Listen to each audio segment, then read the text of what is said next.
Good morning.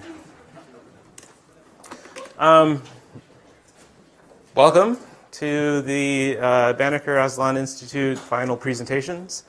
It's always funny to me that whenever we have an auditorium, people tend to sit in the back first, and then the first few rows are open. If anybody would like to be closer to the screen or to the presentations, there's plenty of room up here, so I invite you up. But if you would like to be near the food, good call, Valeria, then you may sit in the back. Feel free throughout this day to get up and get food, coffee, drink, stretch, get some fresh air. This room feels very formal. This is where the colloquia of the Harvard Astronomy Department take place. There's a row of chairs that are oriented towards this large screen, and we're used to be sitting in presentations and not moving. But I just want to, if anybody has any invisible disability or just a need to get up or any kind of discomfort you're experiencing, if you are excited and you just want to whoop or clap or snap or whistle or whatever, this need not be as formal as a colloquium. This is a celebration. So thank you for that nice example of what to do. I want to first, as we get started this morning, to acknowledge that we're gathered here in this space that we've created community within. But that exists at the exact same time that we are standing and working and moving through land that was stolen. And that theft has never really been formally acknowledged. There's been no truth and reconciliation around it. But the Wampanoag people lived here for hundreds and hundreds of years in harmony with the nature around them. And so what we are right now is occupying that space, squatting on that space. Now, how do we hold that? Well, we are here creating community, as I said. We are doing what we can, having been born into this place and time. And so it's possible to hold two things at the same time. And I want to acknowledge that. This is a celebration of our accomplishments in doing astrophysics research, building community with one another, learning more about the world around us, generally speaking. And that happens at the same time that we are standing on stolen land. I'd like to acknowledge and give my deep thanks and gratitude to the workers who we don't see, whose labor was invested into arranging this room, keeping the floors clean, keeping our trash cans empty, making sure that your dorm rooms are clean, that your linens are washed. We often don't see these people, but it's really important to recognize that the enterprise of scientific research, the astrophysics that we're engaged in, cannot happen without the labor of these people. And so I want to acknowledge them. And I want to acknowledge the honor that I feel in being in the presence of this group, this summer's students. I'm excited about today. I'm excited to learn about what you've been up to on the research front, because I've heard a lot less of that, and I've seen, it hasn't been as visible to me as I've seen your growth in other areas. And I want to encourage you to, first of all, don't forget to breathe. Breathe deeply. In and out. For any of you who are feeling nervousness and anxiety about coming up here and giving a scientific presentation in front of this audience, your body might be going through a fight or flight sort of reflex because it thinks it's in danger. It's really helpful to explicitly talk to your body and say, we're not in danger right now. There's no alligators. You are in a very safe place with people who love you dearly. We are here to listen and hear about your research to the best of your ability to communicate it. And the best of your ability is pretty amazing. I've told you on a couple of occasions, in recent times, there's been some doubts that have been creeping into the current cohort, worrying about whether or not the summer is some sort of abnormality, whether or not they have succeeded and then somehow been seen as failures, or they're not. There's reason to celebrate today. Now, I don't think it would come out in that way, but I think it feeds into a bit of the nervousness that you might feel, and this is not an uncommon feeling. The Banneker Institute is established to do something that, frankly, hasn't really been done before. We are intentionally forming a community in a space where community is generally, the structures of it have been weakened and removed. We recognize that science is not an individual pursuit and enterprise. It's something that is best done together as human beings, because the ideas that we have, the research that we do, the novelty that we feel that we bring to our research, well, actually that sits upon the social efforts of billions of human beings before you. This is the sum total of human development and understanding of the universe that's been passed along and built upon. So everything that you do, and that sort of often used phrase about standing on the shoulders of giants, well, the giant that you stand upon is society that's gone before you. It wasn't done individually. No single person has been born and reached the age of consciousness and looked up at the night sky and said, aha, hydrostatic equilibrium and nuclear fusion. No, that came because people figured out in bits and pieces along the way over hundreds of thousands of millions of years of looking at the night sky, and you sit right now at the forefront of that understanding. That can't be done alone. And it's foolish for anyone to believe that this is an individual pursuit. We try to structure it that way. We assign individual grades. We assign individual numbers to try to rank your multidimensional excellence along a single dimension, and then we rank order applications and allow them in and all of this. And this is a world that you move through, but it's artificial. It has nothing to do with the way that our understanding of the universe actually happens. That is a communal pursuit. And in this space, we've tried to intentionally reclaim that. Now, are we going to get that right? Nah. Like, we don't even have a manual to work from. We in the leadership, the people that have been devoting their time to mentoring and instruction and advising, we're engaged in something new each time that we do it. And I want to thank you for the patience that you've extended to us as we try to build this for you. We will stumble. We have stumbled. We will get it wrong. We have gotten it wrong. But we are not a stumble. We have made mistakes, but we are not a mistake. We will mess up, but we are not mess-ups. I was going to use the F one, but you know. It's being recorded and everything. I want to make a quick note about what excellence actually is. I mentioned before that in the artificial structures of academia, we tend to assign a single number. We talk about people being smart. Oh my God, did you see that talk? She's so smart. Oh my God, did you talk to that person? They know they're so smart. Smartness, smartness, smartness. It's this weird scalar quantity.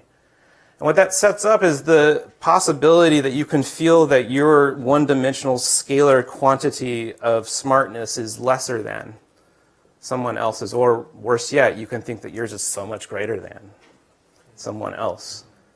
And then you start rank ordering yourselves. What does that do? Does that get science done? Nah. But it's something that happens. I reject the notion of smartness. I don't even know what it means. I've had very few people that have been able to even attempt to define it for me. And when they do, it's not entirely cogent. And so I have myself developed a multidimensional concept. There's a multidimensional hyperspace of excellence that includes things like one's ability to communicate, creativity, one's pedagogical approach, the ability to help others learn. It has to do with being open and interesting to new pathways and byways and allow things to fall into your lap and pick it up and create a new direction of research. How well do you engage in the communal pursuit of knowledge within the scientific community? What support do you lend to others? There are dimensions to your excellence, and every single person in this room has projections along each of these axes. The vectors of the scientific excellence of everyone in this room are gigantic, but it's not smartness, and don't mistake it as such. We project differently, and that's necessary for us to work together to gain a better understanding of the universe. And with this group of students this summer, I've witnessed tremendous growth in that vector. The projections along all of those axes that make up human excellence, if you want to call it that make up human ability to pursue science and to pursue community at the same time. I've seen that grow in every single one of you individually. But the most amazing thing is that as a group, I've seen growth that exceeds that by an order of magnitude because you're greater than the sum of each of your parts. And I'm really proud. I've told you before, and I'll say it again, and I'll keep saying it. I am extraordinarily proud of the growth that I've seen on all of you that have participated in this summer's program. And it's an honor to be in your presence. It's an honor to be up here and to introduce today as a celebration of your accomplishments along one of those dimensions, your scientific research. But before we start, I want to acknowledge the other aspects of the program. The Banneker Institute is not just a summer program. It's not just focused on undergraduate research. That's a part of it. But there's also been classroom learning. And I want to acknowledge the instructors who have voluntarily given their time to be in the classroom for a week at a time, to teach all of you some of the skills that you're going to need to carry forward with you in your burgeoning careers. Thank you for what you've given this institute, all of the instructors. There's the research portion I've already mentioned. I want to thank all of the advisors, again, who have volunteered their time. Summer in academia is something that is this weird sort of informal space. It's in between semesters and quarters. And it's totally possible to take that time and devote it only to your research. But instead, you've peeled off a portion of your time, each of you advisors, and you've given it to our students. And the Banneker Institute, the Banneker and Aztlán Institute cannot exist without that dedication and that contribution of your time and effort. So thank you. And then there's the social justice aspect, where we learn more about ourselves as people of color, how we fit into the history of this country, so that we can understand the forces that will act on us as we pursue our careers. In a just world, we wouldn't have this portion of the program, but it's absolutely necessary. Our absence from the halls of academia, particularly within STEM fields, is not a natural outcome. It's manufactured and it's reproduced on a daily basis.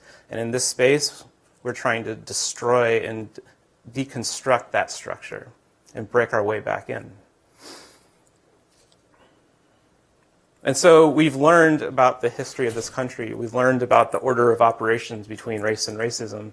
We've learned about how our struggle is not against just the interpersonal conflicts that will arise. We understand that those interpersonal conflicts happen within a larger societal structure. And it's that societal structure that we must come together and face down.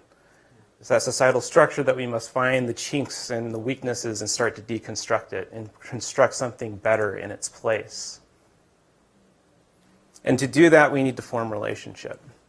And so I'd like to acknowledge Nia Amara, who over the years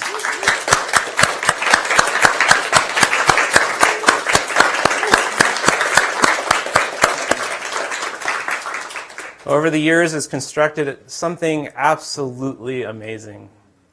This is a curriculum that every year that I look on it, I take great pride in being able to contribute a bit, but even greater pride in being able to work with Nia to form it so that y'all can learn. And through that learning, it frees up your space to engage in the research and the classroom learning. So those are the three pillars. And I'd like to thank you for buying into the program and engaging fully in all of that.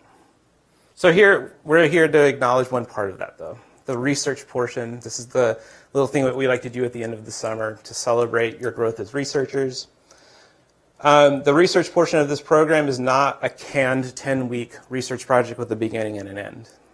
This is designed to be like the first 10 weeks of a graduate student first-year project. And first-year projects, for all of the graduate students in the room, know that those last 2 years. And 10 weeks out of those 2 years, John just signaled 3. 10 weeks out of those 2 years is a very small portion. And we can't expect to reach new scientific discoveries and break open new subfields of astronomy. Now, this is where you actually start to learn the vocabulary. You learn to become fluent in the subfield of astrophysics that you're working in.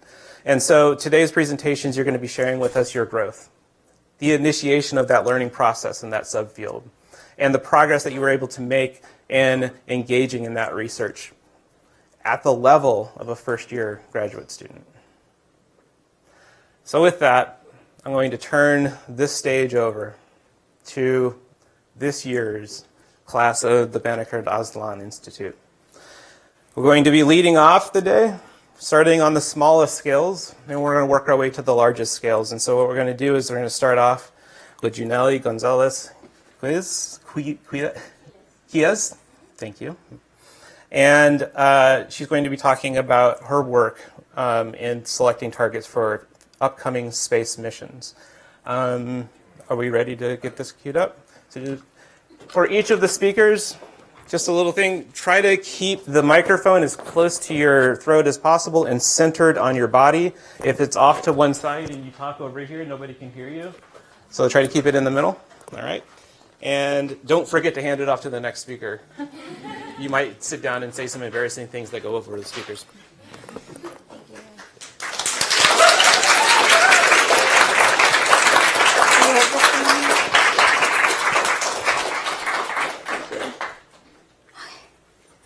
Hello, testing. Is it okay? Good morning. How's everyone doing today? Good? Thank you so much for coming. I recognize it's very early, so I know I really appreciate you all for coming really early. I know the rest of us in the Banneker cohort are also very appreciative of your presence. So thank you for coming. So good morning. My name is Junelli Gonzalez Quiles. I'm a rising fifth-year undergrad at University of Maryland, and this summer I'm part of the Banneker and Aztlán Institute, working with Dr. Sarah Ballard. And so before I begin, I wanted to ask you all, how many of us have at least once looked up at the stars and be amazed and asked, are we really alone in the universe? Yeah, I know I have. And so that's a very big question. How do we even go about answering this big question? So, the James Webb Space Telescope, set to launch in 2021, seeks to answer these types of questions. And the way that it seeks to answer these questions is by looking at planets orbiting stars other than our sun, also called exoplanets, and being able to look at their atmospheres and look for life, basically, look for biosignatures, and seek to answer the question, are we really alone?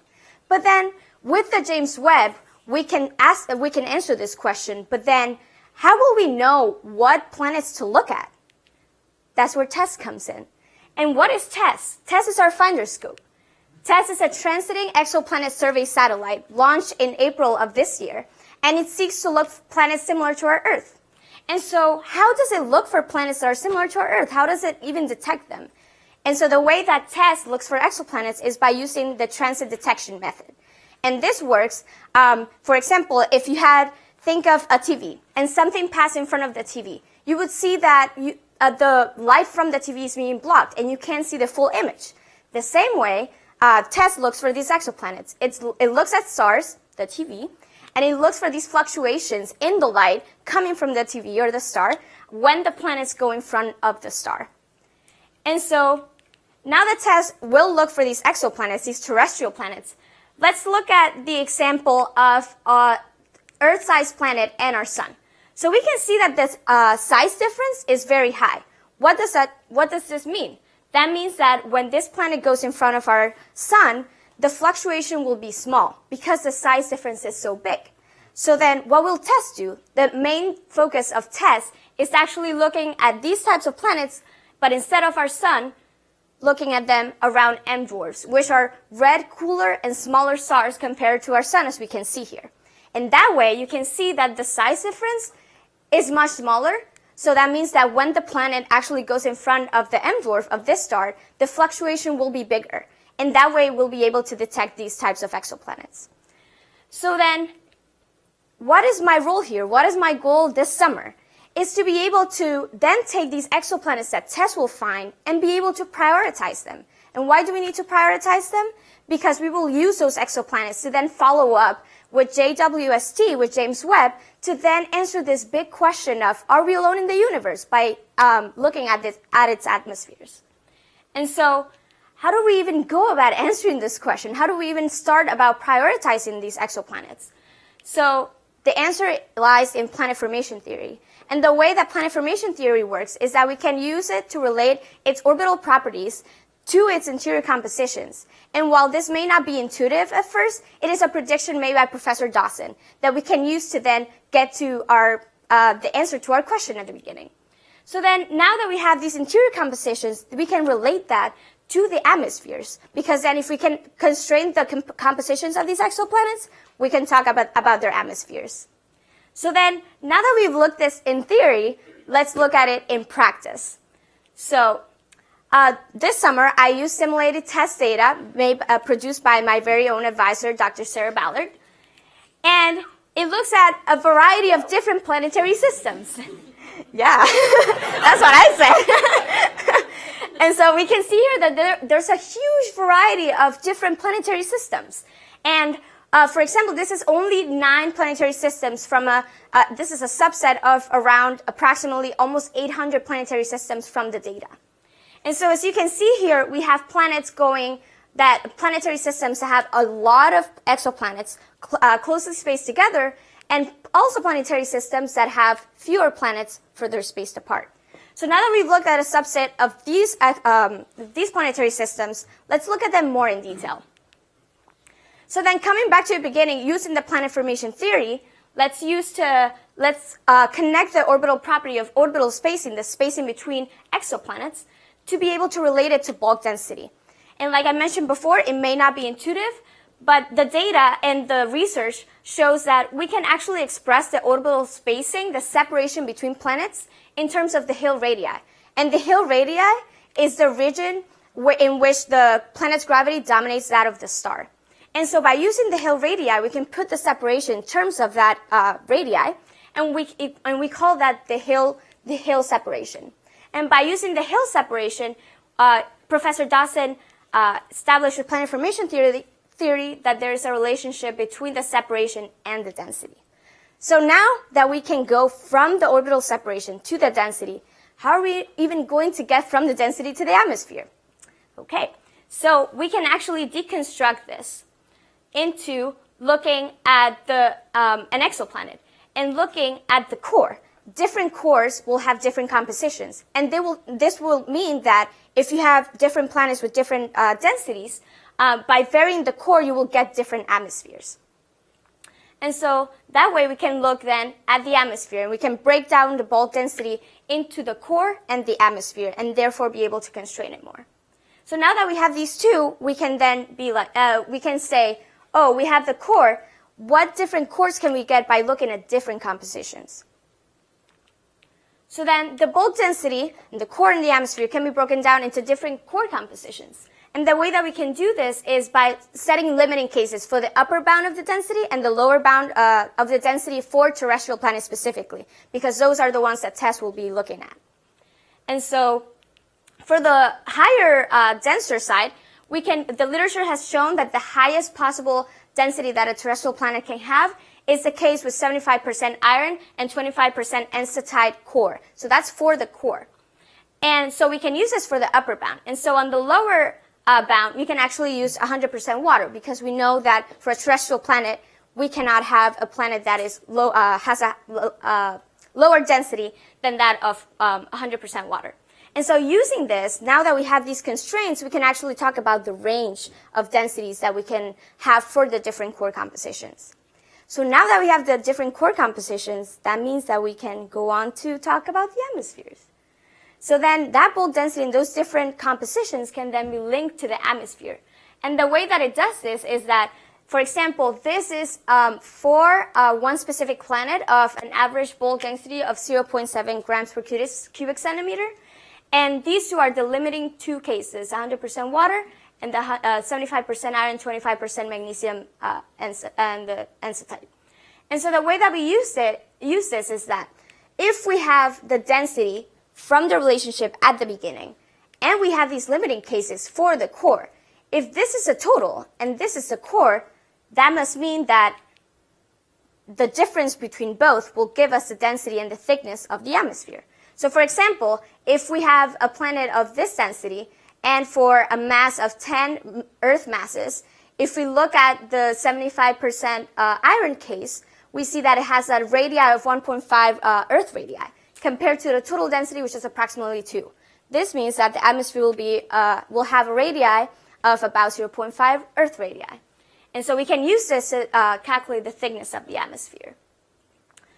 So then, what are the concrete steps that I've taken this summer? So using everything that I've just said about planet formation theory, these are the steps that I've taken all summer.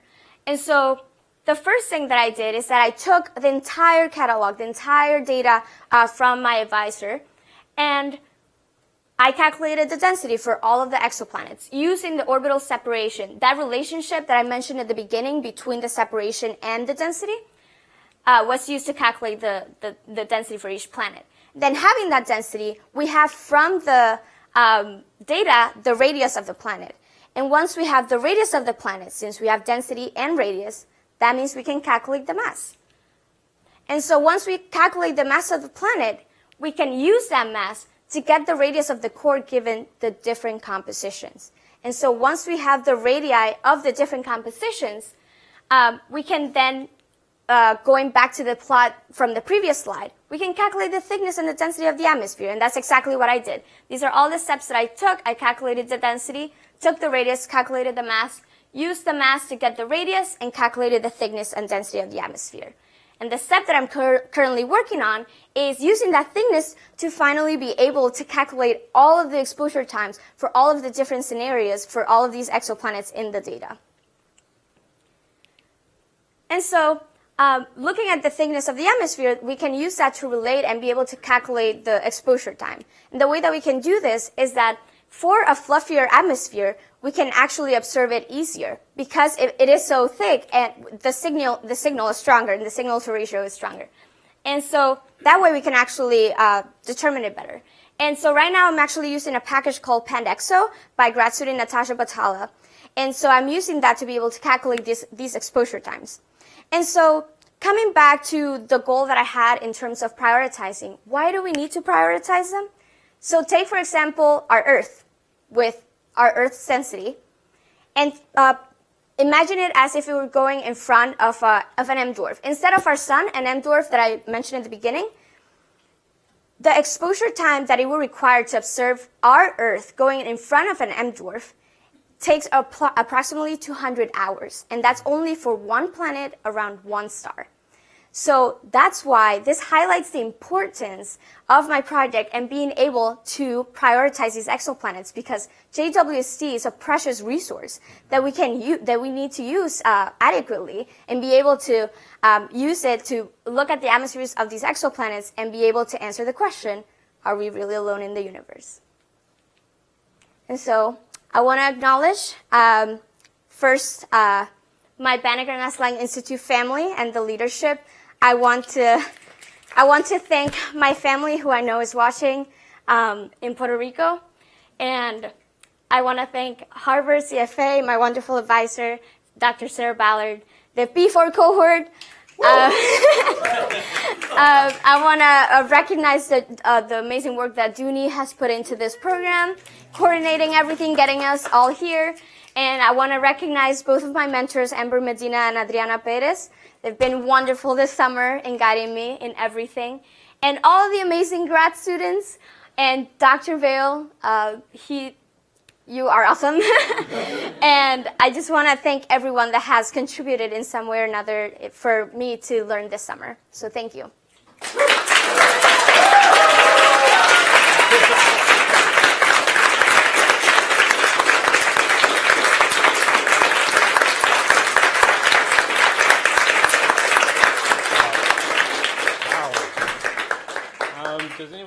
questions for Dr. Gonzalez? Oh, sorry.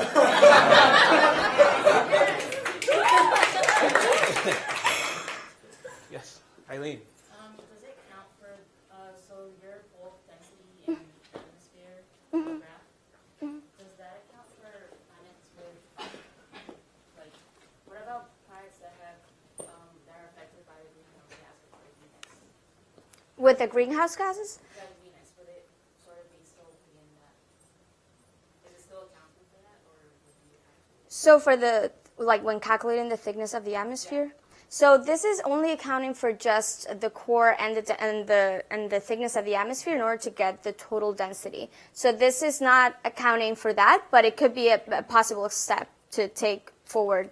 Definitely, I think it's definitely something that should be considered, given that all of these atmospheres are different, and especially our Earth, we see greenhouse, and so it's definitely something that should be taken into account. So thank you. So maybe it's something that JWST would like to Yeah. see when it does this kind of transmission spectroscopy. You want to break down the Exactly. specific Yeah. constituents of the atmosphere. But beforehand, we don't even know what that is. Exactly, yeah. Good job. Morgan. If you were the queen of JWs, would you hire me? That's the first question. What would you look for? Like, once you actually identify these planets, like looking at those atmospheres, what information would you try to? Yeah, so I'm actually going to go back to one of my previous slides. This one. So I would like to look at these types of planetary systems especially. So something that is interesting about these planets. So using this relationship, it has been found that planets that are tightly closer together and have more planets have fluffier atmospheres. And the way that this works is that during its formation, it forms quicker, so there's more leftover gas, and therefore the planets have thicker atmospheres. So I think this is something that these systems specifically, I would be very interested in looking with JWST because, you know, they have fluffy atmospheres basically, and we don't know what they are, and so it would be interesting to see why they're fluffy and what components it has and how that influences everything. Coming to an Astro PH near you. Yeah. Well, I'd like to thank you again for an outstanding talk.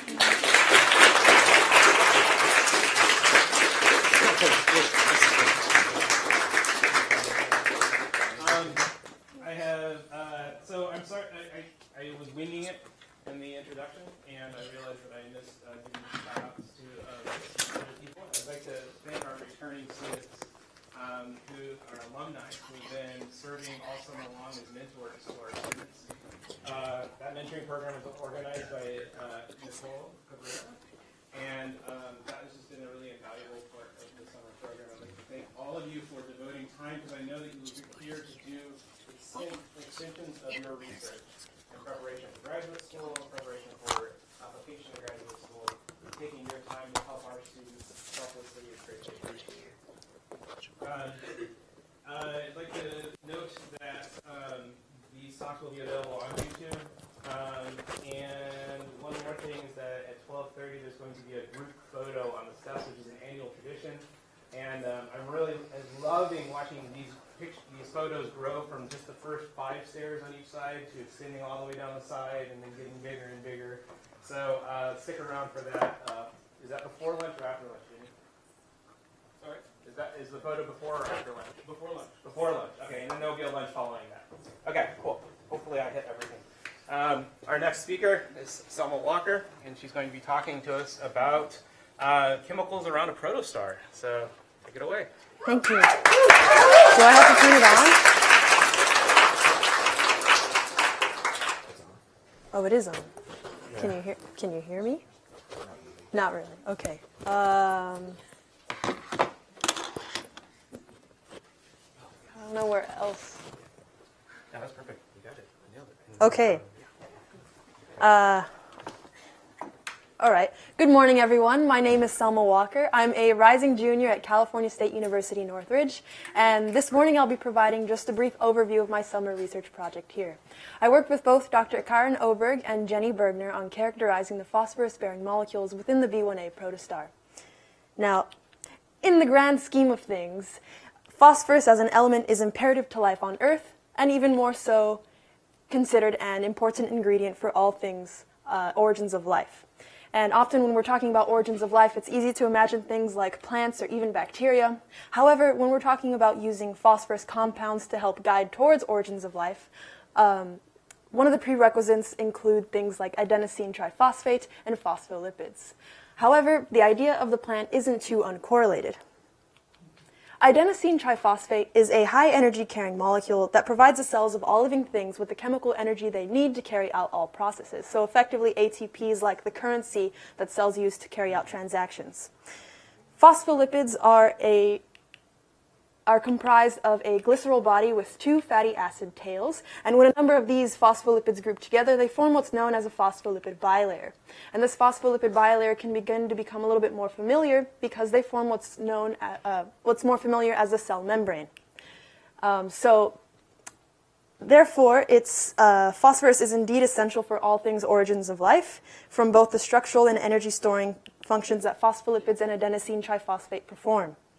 Now, it's much simpler to detect phosphorus-bearing molecules in more evolved star systems, like in our solar system. However, the issue is it's difficult. Little is known about the inheritance of these phosphorus-bearing molecules throughout the process of early star and planet formation, which is the focus of my project. Now, the stage that precedes an evolved star system would be one where a dense core is condensed and surrounded by dust and disks. Though one of the reasons effort to detect phosphor molecules in this stage are mixed is because often phosphorus molecules could be lodged within the dust and the disks. Dust and the disks. So ideally, we would take an even further step back into the earlier stages of star formation to this intermediate stage where there's a number of activity provided from shocks, and these shocks can help liberate phosphorus molecules that would otherwise be locked within the dust and the disks. The 2 stages prior to these are far too cold and have negligible molecule activity, and thus the focus of my project involves mostly the intermediate stage, which is also classified as class 0 and is what classifies the B1A protostar. Low-mass protostars, such as the B1A, are analogs to the young sun and offer a window into the history of our solar system. And in fact, recently, phosphorus-bearing molecules have been observed in the vicinity of the B1A protostar. So now the objective is to quantify how much phosphorus-bearing molecules are present using the column density and finding the temperatures these molecules are at. So to reach our objective, we're utilizing observations of the 30-meter ERON telescope that Jenny Bergner did. The radio telescope obtains spectra of celestial sources like the B1A protostar in millimeter wavelengths, and observations must be done through radio in order to do rotational spectroscopy. And Jenny Bergner took observations in 3 distinct setups, 1, 2, and 3 millimeter, and so here are the full spectra observed in each. Here shows intensity in terms of Kelvin versus frequency in terms of gigahertz, and the spectra depicts several lines. The individual lines display the response of the detector to the photons, and in turn is related to the number of photons received by the telescope. And the primary targets were PN and PO. And from using the Splatolog database, I first obtained the frequencies of PO and PN in each setup. And this allowed me to locate the molecule transitions and then fit the Gaussians to the said lines. I began with the 1 millimeter data. I looked for the PN and PO molecules lines, and then I plotted to show their potential locations. And each plot shows intensity in terms of Kelvin versus velocity in terms of kilometers per second. And you'll also see that there's a dotted line in the center of each of these, which would indicate where we expect the lines to be. To the left of the yellow line is the detected PN line, whereas to the right is the where there was expected to be detected PO lines. But instead were not detected. So I then fit the Gaussians to the 1 millimeter data, and where the PN detection shows a perfect example of a good fit, or in comparison to the PN molecules, they failed to show good Gaussian fits because of the non-detections to begin with. I then analyzed the 2 millimeter data, which to the left of the yellow line shows 1 PN detection and to the right shows 4 PO detections. And then I similarly fit Gaussians to these, but in contrast to the 1 millimeter data, these actually showed good fits in both PN and PO. And finally, I then analyzed the 3 millimeter data, which I found one PN molecule and one PO molecule, and similarly, I fit the Gaussians to these, and they displayed good fits as well for PN and PO. From the fitted Gaussians, I'm then able to integrate the areas from beneath the lines. And now I want to reiterate my main goals again, which were obtaining the column density and determining the temperatures these molecules are at, which I can now do that from the integrated areas of each of these Gaussians in each setup. So the integrated area is proportional to the expression Nu over Gu, where Nu is the number of molecules and Gu is the degeneracy of the upper state. This expression is equal to Nt, the column density, multiplied by e to the energy of the upper state divided by the temperature, divided by the temperature and all over the partition function. And from taking the ln of this entire expression, we get a we get a straight line equation where x is equal to the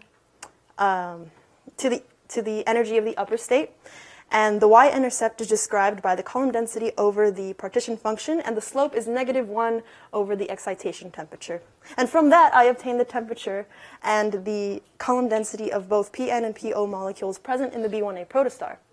So here shows the rotational diagram for PN. The plot displays the ln of Nu over Gu in terms of per centimeter squared versus the energy in terms of Kelvin. So each point represents the strongest PN line in each setup, and from this would result a column density of 1.5 times 10 to the 11th per centimeter squared and a excitation temperature of about 13 Kelvin. Similarly, here shows a rotational diagram for PO, and both the 2 millimeter setup and 3 millimeter setups are accounted for in the two lines. However, if you recall that there wasn't reliable detections for the 1 millimeter data, it led to poor Gaussian fits, and so instead, this odd symbol here represents the upper limit of the 1 millimeter data for PO in 1 millimeter data. So from this would result the column density of 3 times 10 to the 11th per centimeter squared, and the excitation temperature of 8.7 Kelvin. And to derive further information on the emission of these phosphorus molecules, we would observe additional tracer molecules shown here. And in terms of future work, I will compare the PN and PO molecules, which will reveal which region the phosphorus emission comes from. And the options for emission would include cold outer envelope, warm inner envelope, or hot Carino, and shocked as outflow. And additionally, further work might include the analysis of other phosphorus molecules such as CP and HCP, and doing so will help to lead towards an understanding of how phosphorus might be inherited in even later evolutionary stages. Thank you.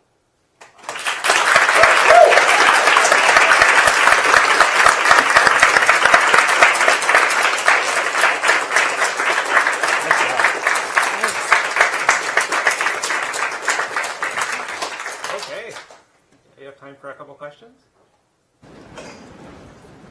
Maurice? I may have missed it, but what specific protostar are you looking at? At first, I thought it was called B1A, but apparently it is. Yes. What's make that one why did you pick that one? So the B1A protostar in a fairly recent new discovery for the B1A protostar is that there are phosphorus-bearing molecules within the vicinity of that, which is actually like a special case. So that's why it was decided to look at B1A. Yes, that is also where my advisor had data. Yes. Oh. Yeah, this may sound like a strange question, but when you fit the line profiles, are you worried that your fits were too good? Because it looked like the Gaussians had very little difference with the data, but there was a lot of noise outside of the Gaussians. So was I worried that they were too good? Yeah. Well, it didn't strike me that they were too good. But I know where to look for them, and then I would just input initial guesses to help the Gaussian. So, I would expect that it's good fits.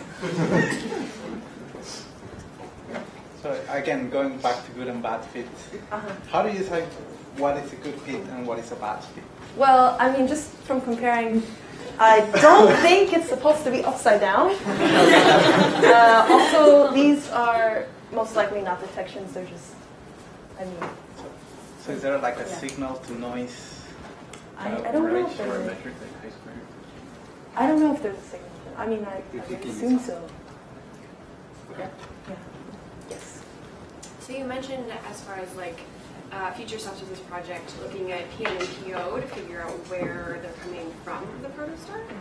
Do you know if it's possible to observe these molecules and their transition lines of ALMA, which is awesome radio telescope in Chile that can resolve on very small levels, actually where they would be within the protostar? I actually don't know too much about ALMA. It's cool. Okay. Thank you. I think the answer is yes. Everyone would like to have all the time. All right. Thanks, Selma.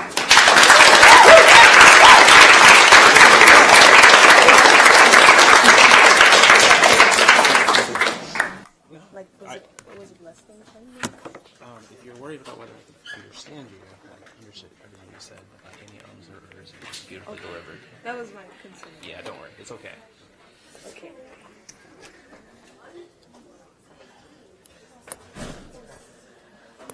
Our next speaker is Jamie. Valeria. Oh, okay. Sorry. Sorry, Jamie. I didn't mean to scare you. I just saw your slide right here. Okay. Actually, our next speaker is Valeria. Oh, you're right. Okay. I'm sorry. She's going to be talking about her search for binaries in a nearby open cluster. And let's get you set up with the mic. Let's put that right here. Yes, wood. I think you're good. That's Yeah? a good place for it. Is that- That's a great idea. And then you can hold it or put it in I'd your like pocket. to hold it. Yeah, hold it. Yeah. And then you got your cluster as well. Wonderful. Is And what can I do to help you get yours? It's already up there. Oh, okay. Here we go. Thank you. Thank you.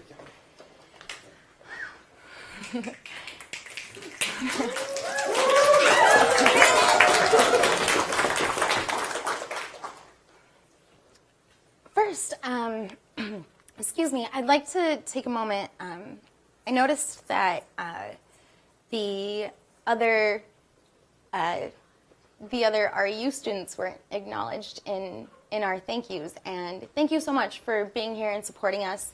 Thanks to all of you. We really appreciate it. Okay. Well, good morning. My name is Valeria Villegas Medina. I'm a rising senior at Westminster College in Salt Lake City. And this summer, I've been working with Stephanie Douglas and Sam Quinn on binaries and Praesepe. Binaries, like the one behind me, are systems in which two stars are in orbit around a common center of mass. When you look up the night sky, more than half of the sun-like stars are members of binary systems. We don't often see them as two separate stars because one star is typically more massive than the other, or they may be very close together. So to us, it appears to be one source. You may be more familiar with this binary system. For those of you who don't know, this is the view from Tatooine, Luke Skywalker's home planet. Also a planet that orbits two sun-like stars. While this may seem like good science fiction, in 2011, NASA's Kepler mission discovered a similar planet, Kepler 16b, shown here. Another planet that orbits two stars.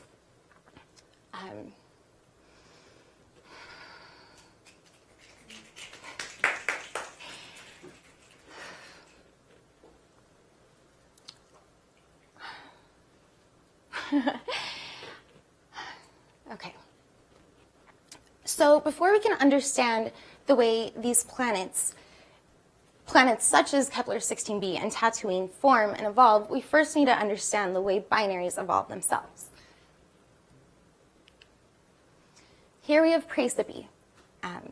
Praesepe, also known as M44, or the beehive cluster, is an open cluster, meaning that all of the stars in the cluster are about the same age. In this case, roughly 600 million years old. We look at open clusters because they're helpful for the evolution of stars, since all of the stars in the cluster are roughly about the same age, so we can get a snapshot in time of several stars within a range of masses. Also, we can compare the stars within this cluster to other open clusters to get a more holistic view of the evolution of binaries. The stars we observed were observed using TRACE at the 1.5 meter telescope at the Whipple Observatory. So this animation illustrates the movement of binaries. The black cross there in the center is their common center of mass that they're orbiting. Each of their individual orbits are outlined in blue. As the outer star orbits the more massive inner star, it also exerts a gravitational force on it, causing it to wobble. So as one star moves away from us, the other moves towards us. This is an example of a spectra from a primary star in a binary at rest. So we also know that, when the star is moving towards us, it is shifted towards the blue end of the spectrum, and when the star is moving away from us, it's shifted towards the red end of the spectrum, the Doppler effect for light. Okay, so this is a plot of the variability of the radial velocity. Before we can determine whether a star is in a binary system, first we have to determine whether or not its radial velocity, that is the velocity of the star whose component is within our line of sight, is variable. PR0164 we know to be a binary. So as you can see, highly variable. The y-axis here is the radial velocity in meters per second. The x-axis is time, given in Julian days. So we know it's a binary, and we see it's variable. So we see the radial velocity is variable. So next step is to plot the periodic shift. The orange dots here are the observed data, and the blue lines, the fit, is what I modeled to it. As you can see, it's a pretty good fit. Also, we know it's a binary, so this shouldn't be surprising. A way we can check that the fit is in fact good is by looking at the residual plot. The residual is the difference between the actual data and the modeled line. Since the points are relatively close to the zero line and somewhat randomly uniformly distributed, we know we're not missing any other trend within the data. Another way that we can confirm the fit is a good model is by looking at the phase plot. So for PR0164, I fit the data and received a period of 54 days. So each of these orange dots represents a moment in the star at a particular position in its orbit. This fit, although very good, isn't exactly a perfect sine function because the star is a bit eccentric, meaning that it's not in a perfectly circular orbit. So, this is my attempt to do that for a star that we do not know is a binary, that we suspect isn't a binary system. The orange dots here are literature data, and the purple dots are the observed data. As you can see, the fit misses quite a few of that. So at this point, we suspect that our code isn't necessarily working for the types of systems that we're trying to model. So future steps would be to use a different coding package. Thanks, Radvel. But so what I've done, I've checked for the radial velocity and checked for its variability. I've looked for periodic shifts within those stars that are highly variable, measured the period and eccentricity for PR0164, a solar type star, and I look forward to continuing working on this project. Very excited about it. I'd like to take a moment to thank all of you for being here, particularly my advisor, Stephanie Douglas, Sam Quinn, Dave Latham, Mercedes, and of course, the Banneker Institute for giving me the opportunity to stand here before you today. I'd also like to take a moment to acknowledge my family.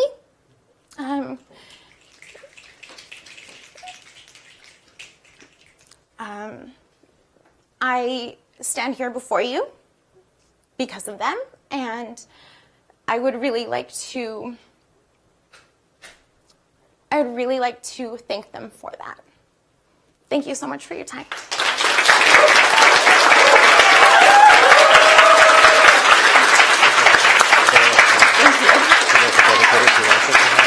I'm sorry? Would you like to dedicate it to your answer for that?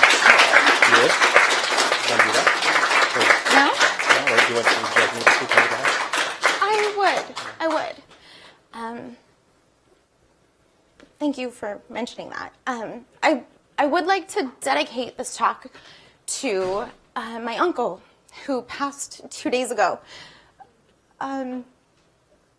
This work is for my family, for myself, and for all of those that will come after me.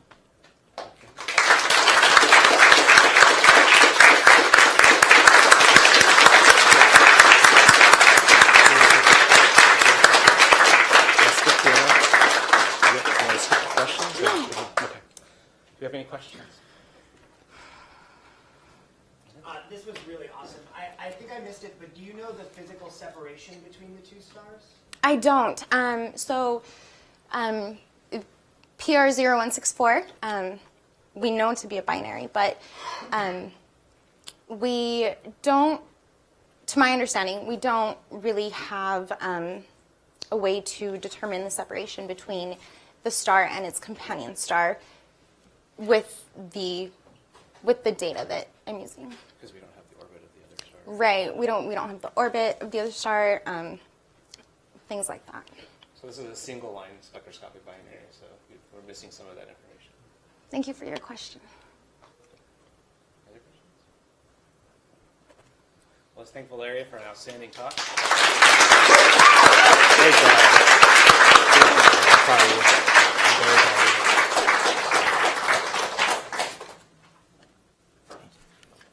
Now Jamie's turn? No, it's mine. Okay. Why does James keep showing up? Because it's on the... Yeah, I know. I'm just playing. There you go.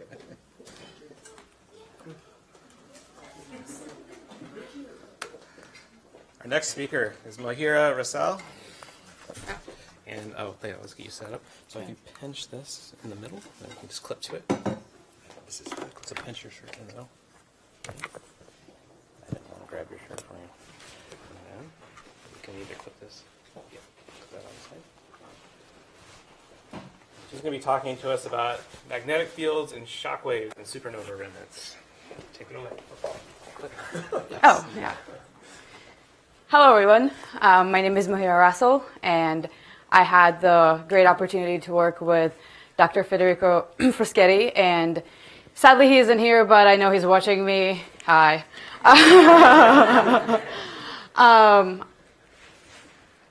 I will attempt not to bore you with all the shock puns, but don't be surprised if it gets really bad. So what is a supernova remnant? Supernova remnant is just a remain of an old star that has exploded, so a stellar explosion. And why should we study supernova remnants? Well, I think, first of all, we would like to know where all the elements come from that we need for life, because we'll live, and and how the process gets seeded into the interstellar medium, where it all then comes into good stuff, where Janelli does her exoplanet stuff. Cosmic rays, because they're high energetic particles, and it's also a good, like an astrophysical lab in space, because we can't really recreate this on Earth. And so I think, yeah, they're really important to study. And what is a shock wave? Shock wave, I think a good video that I found from MIT is, okay, let's do this. So if you, okay. Sorry. Yeah, just though. Well, stuff like that happens. Oh. Thank you. So do you see the bunch up? And this bunch up creates this like ripple backwards. So even though cars start speeding up front, their cars still speeding down and braking in the back. So I think that is like a really nice representation of, what did I press? Okay. Sorry, technical difficulties.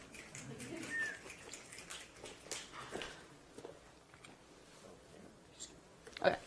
Start with a star. What is with this microphone? Like, seriously. Like, just stand. Thank you. Okay. So we'll start with a star that goes supernova. Yeah. And then the shock goes through the ejecta and the ISM. Then there's a forward shock that goes through the ISM, but then the forward shock goes backwards into the shock, towards the unshocked ejecta. And this is a good pictorial way of showing it. And one main reason why I want to show this is because there is, you see, they're both pointing in the same direction, both reverse and the forward shock. And in here, they're opposite. And we know that Cas A is only around 350 years old. And because of that, in our frame of reference, they're supposed to be pointing the same way. And that will come really important in next. In observations. And if you could redirect your attention to this side. I know it's kind of pixelated, but I'll explain. So you see how around the shock, there's white and black, and it's going radially outwards. So white is outwards and black is inwards. But then in here, it's sort of like the opposite. And so what happens is that, remember how I said they're supposed to be going in the same direction, but this suggests that they're going the opposite way. The forward shock, the backwards shock is going backwards. I mean, reverse shock going backwards. And so, but I just said that it's early stage, so it shouldn't be happening. And this then suggests that there's a forward shock that has hit something and created a new inward shock. So just not to confuse you, there's a forward shock, the reverse shock, and then an inward shock, which is in between those two. I know, it's shocking.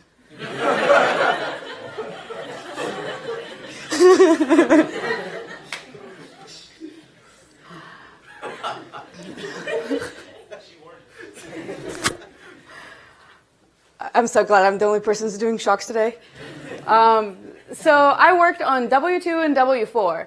And before, Uchiyaman and Aharoni in 2008 had a qualitative way of explaining this, the flux part. So yeah, as time goes on, you see there's some like flux increases, and then there's a sharp drop off. My advisor and I have worked on a model that would explain the accelerated, increasing shock, but there's currently no model to explain the decreasing part. And so I will have an explanation for what we did for the decreasing part of the model, but the main focus is increasing. And the way the magnetic field comes into all of this, so this inward shock is corrugated, and so is the overdensity. And overdensity is just this, think of it as a fluffy rock. So the center is harder than the outside, so the outside is like, yeah, so fluffy. And so when this inward shock hits an overdensity, it creates a vorticity, then that amplifies the magnetic field. And it's also only a qualitative description because there's like no set model yet. And just to get your attention closer, so the two parameters that I worked with are RC and LF. And RC is the curvature of the shock, and it's comparable to the size of the density. And so I played around to see like what radius would be good for that. And LF is just like the thickness of the fluffy part. And the analytical model, so the math in here that has been derived is very complicated, so I'll just keep it simple with the proportionality. Thank you, astrophysics. So we're working in synchrotron radiation.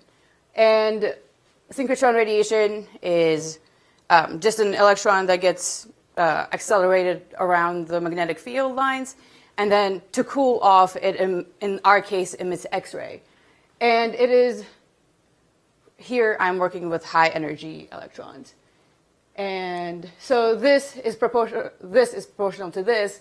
And for the, this will be saturated, so just look at this part. And the parameters that I'll be working with are these. And practically what I'm trying to say is the only thing that will be increasing in here is magnetic field, and everything else is kept constant, like shock speed, for example. Because in reality, we know nothing is perfect in space. So the shock speed, as it encounters over densities, it will change and it will slow down. But for the sake of the model, let's think that it's perfect.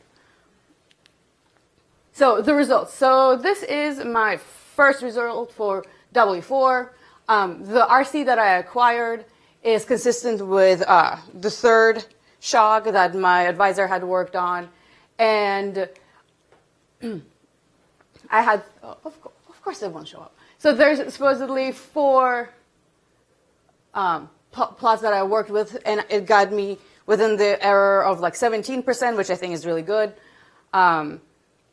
And then for the decrease part, since I can't really explain it with my model, what we did is we looked at the cooling time, which was found by Sato and al. To be 4 years.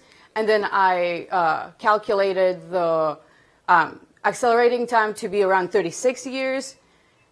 And similar situation with the other shock, where it's also around 36 years. So, I mean, it's consistent with the findings so far between W2, W3, and W4, which I'm very, very glad, because if it wasn't, then that would be bad. unshockingly. I'll stop. So, in the summary, the flux can be modeled with just magnetic field, just keeping that one parameter. And the ratio, if you take the time that it takes to cool and time it takes to accelerate, and as long as it's like less than 1, then you can describe the flux decrease. And like I already mentioned, our best fit parameters are on the same order of magnitude, which I really, really appreciate. And I mean, supernova remnant shocks are known to produce turbulence in the downstream fluid. And then we've been monitoring with Chandra observations for 15 years. Thank you, Chandra people, for giving me a job for the summer. And for the future work, we want to generalize this theoretical model for the magnetic field amplification. And I would like to thank John Lewis here for sticking with me. Thank you so much. And everybody who has helped me grow this summer. And if I started listing all of you, then we won't have time. Thank you. Any questions?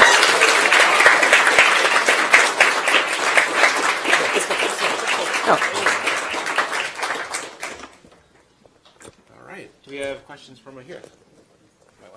Oh, yeah. Yeah. I was wondering if you could say again what time interval the observations span, or if there's a prospect for even further observations that could improve the fidelity of the results.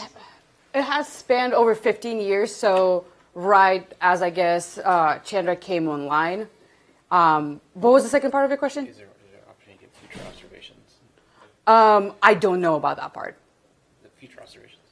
Future observations? So your question was whether you can get future observations?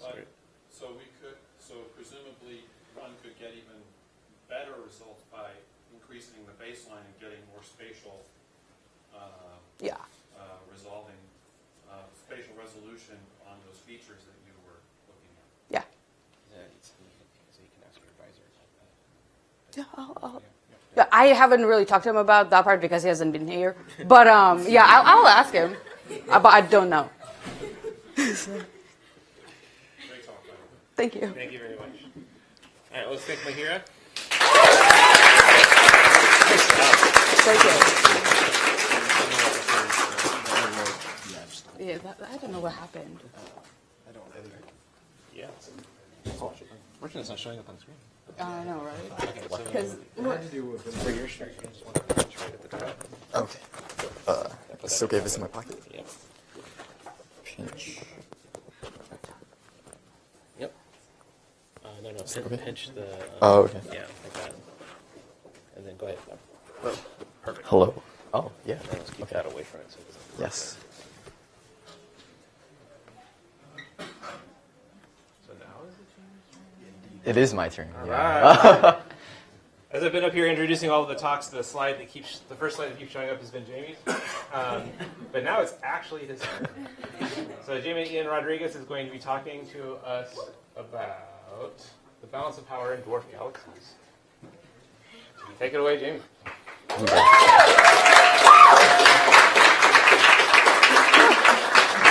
might need to click the slide. Huh? The first Right. Yeah. transition might need to click. Okay.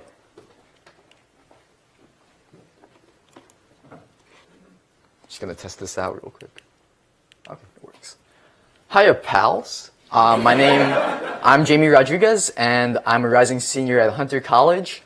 And this summer I was doing research with Dr. John Forbes on this project in which we analyzed dwarf galaxy simulations in order to investigate the balance of power within them, which drives and regulates star formation. I also work with the larger Banneker and Aztlán community in order to grow as a scientist and as a person.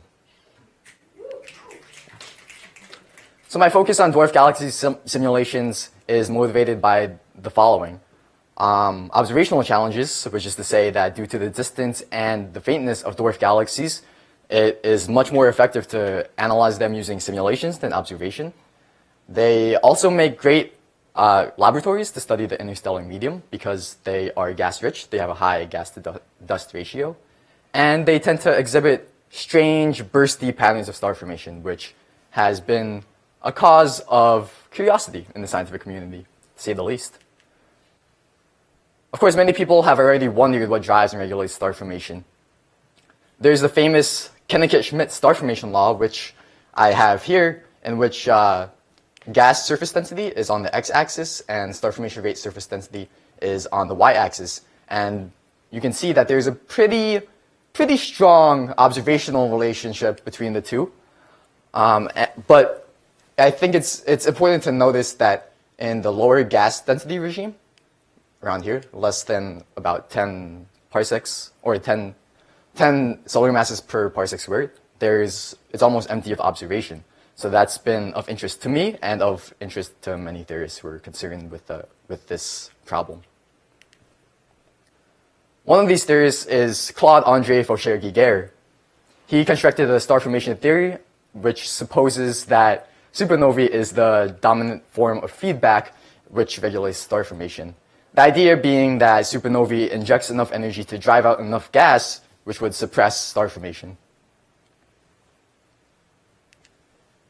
Eve Ostreicher also has put forth a model. Her model places a greater emphasis on the role of ultraviolet light as a regulator. The UV produced by a star injects thermal pressure into the surrounding ISM, which works against the gravitational collapse that births stars. They both take a top-down approach, however, where they assume star formation is regulated by the balance of these galactic scale counter-gravity stellar feedback processes. Mark Krumholz also believes in a UV-dominated feedback model, but considers star formation to be a function of the amount of molecular hydrogen gas in an area. It's a more bottom-up approach, which depends on the amount of gas that is expected to qualify for star formation in any given area or a cloud. Each of these models are created by a system of equations which more or less depend on the gas surface density, but they all also have their own uncertainties. And they've all suggested that working with numerical models would be a good way to test their accuracy. So that's what I've been doing this summer. I've been working with this galactic simulation. Let's see if this plays. Okay.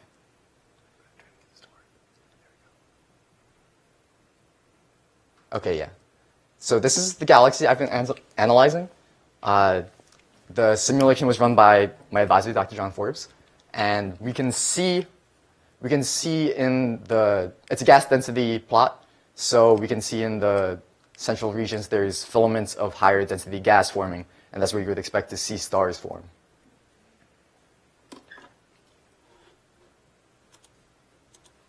Oh, yeah. Okay, thanks. Here's a clearer picture of what that would look like. This is the new star particles now plotted on top of the gas surface density, and it correlates pretty well with the higher density gas. So what I did was I iterated throughout several patches of area throughout the galaxy, of around 100 square parsecs. I grabbed the gas mass in that area and used that to determine the gas surface density, as well as the amount of star particles in that area to determine star formation rate surface density. At the same time, I derived the predicted star formation based on each of the models. Like I said before, they're just a system of equations. So once I have the gas surface density, which I can get through this method, I just plug them into the equations, and it spits out a prediction for how that model would expect star formation to look. And after doing that for several snapshots throughout most of the galaxy and time averaging it, I get a plot that looks like this. Right now, this is just the particle-based plot, so this is purely simulation data. And now on the x-axis is the gas surface density, and on the y-axis is star formation rate surface density, like the plots I've shown before. Now I'm going to add what you would expect just based on the instantaneous gas density in which those particles were found. But now I'm going to add Mark Drumholz's model, which is our first analytic model we'll see compared to the simulation. It's easy to say that, at least in the higher density regime of the simulation, where there's a lot more points that show a clearer trend, that Drumholz probably underpredicts this. Now I'm going to add Faucher-Giguere's model, which, if you recall, focuses more on supernovae, which is counter to Drumholz's more ultraviolet focused model. So that may suggest that maybe Faucher-Giguere is right in the sense that supernovae drives feedback consistently even in the lower density regimes, or drives regulation more consistently in the lower density regimes. But once we add Eve Oestreicher's model, that complicates things a little bit again, because she like Drumholz focused on the ultraviolet heating as a regulatory feedback process for star formation. And so they have similar overlap with the simulation data, and it complicates things. That's one of the things we want to look at in the future of this project. We want to further interpret these results, see if any of these models work after some slight adjustments, or if not, investigate whether these models whether there's something fundamentally wrong about these models that would contribute to the error, or if there's something missing. We also want to look at new simulations which isolate each of the regulatory processes I've been talking about by canceling out the other in order to see their specific effects in the system. Now there's a lot more to this project, so I encourage people to ask questions and talk to me afterwards. But I also wanted to spend some time talking about the non-science aspect. So that was the end of my science talk. But I've been here as part of the Banneker and Aztlán Institute, which was about so much more than science. It was about building a community. These two things in my life I often found difficult to balance. They competed for my attention, and I often separated them in my mind, even if not consciously, and I would focus on community building through my activism and whatnot, and I would see science as this other thing because, like Professor Johnson said, I was socialized to believe that it was this individualistic thing to be a scientist, to be born smart, to be born having eureka moments. However, if Banneker has taught me anything, it's that the world is full of false binaries, and that is dangerous. The dangers of false binaries and the strength of solidarity was emphasized in this program through our readings by the likes of Bell Hooks and James Baldwin. And these binaries are dangerous because they split us up. They prevent what I believe to be our most powerful tool, solidarity, community. But if Banneker has taught me something else, it's also that there's always a third way. The third way being a concept presented by Jean-Baptiste Aristide, the former president of Haiti, that in his book, Eyes of the Heart, that the poor and oppressed people in the world, even though they live in a globalized, unfair economy, they constantly have to choose whether to succumb to the unfair practices of globalization or withdraw from it and starve to death. He puts it as a choice between death and death. But yet people survive. And throughout the world, people survive through this hope born of solidarity, a communal power. And that is what we have built here at Banneker, a community. The last thing I want to focus on is this picture. It's been the underlying picture of the whole of my talk. It's a picture of the Carina Dwarf Galaxy. It's just barely recognizable by the overdensity of stars in the middle of the picture. but it's often missed because of the bright stars in the fore in the background. Does that mean Korean is not valuable? Of course not. Much like the islands of Earth, just because when you zoom out, they become less apparent compared to larger figures or larger beings, that doesn't make them any less significant. Islands are full of rich ecosystems, cultures, and people. We can learn a lot about our own Milky Way from studying dwarf galaxies the same way we can learn about ourselves by looking at islands, by looking at other people, and more importantly, our relationship to them. It's easy to forget that when you live in a spiral galaxy. So to end, I just want to urge everyone to never forget who your community is. Even in the turbulence, we make each other stronger. We individually feed into each other, and we collectively have influence. Much like a community of gas comes together to form stars, a community of people can come together to create change. Thank you.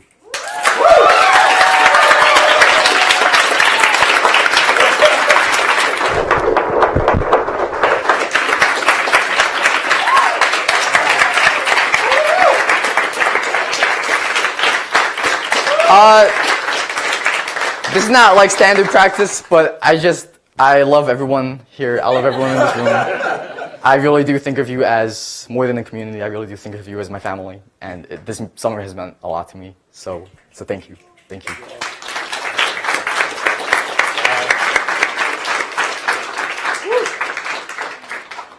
To dismantle the binaries, I'd like to ask the first question, which is a science question and a community question. Cool. If you can speak more about the feedback model that you're using and the impact on the ISM, and also I'm talking about simulations, but also I'm talking about you and the feedback you are providing to the community. Oh. Okay. Your ISM and the community. All right. You can repeat that question just on the microphone. Oh, so the question is to describe the feedback model we use in the simulation, but also in my life. So I guess to speak to the simulation, it's well, there's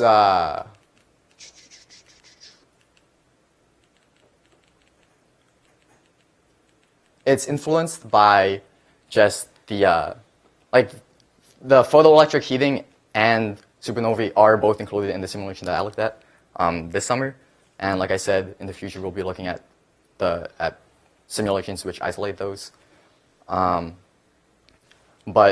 as far as if I'm using a specific model from a specific paper like Ostriker, Forscher-Giger, or Krumm-Holz, then no, because the information we get from the simulation is just drawn from like how the processes play out once when we determine things like, oh, what density criterion determines star formation, and from that, what mass would the star particle be, and from that, how many supernovae occur, and all of that.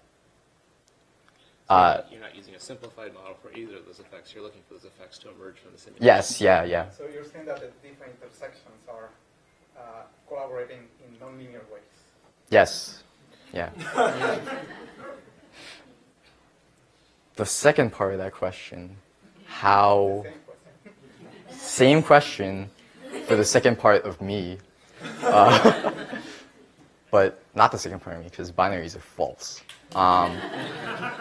It's a good question. So how do... Can you ask that question again? All your intersections happen nonlinearly, so you can have an effect on the community. Yeah. Well, it's... No, yeah, this is a great question. I love this question. So I've throughout this program, I've realized more and more like where my identities intersect and how that may affect me. I am a Filipino American, so that in itself is an identity of intersection because it's somewhere caught between black and white, Asian, Pacific Islander, Asian or not Asian. And due to the colonial history is it like American, Spanish, and you see all these binaries arise when you try to compare your even just the ethnic identity to the things we're used to, the larger groups we're used to. And that's made me hyper aware, I guess, to these types of things, which we've been talking about throughout the summer. I talked about this in the beginning of the summer, how back home on Long Island, I lived at the intersection of this white community and these Black and Latinx communities. So my high school was very diverse, but still very segregated. And I saw the way people treat each other, and I saw how different it is. And there was me being caught in the middle all the time. So I always wondered, like, is there something to be done, or is this just the way things are? And I've come to the conclusion that there is stuff to be done, and I guess that's what I would like to put out into the ISM. I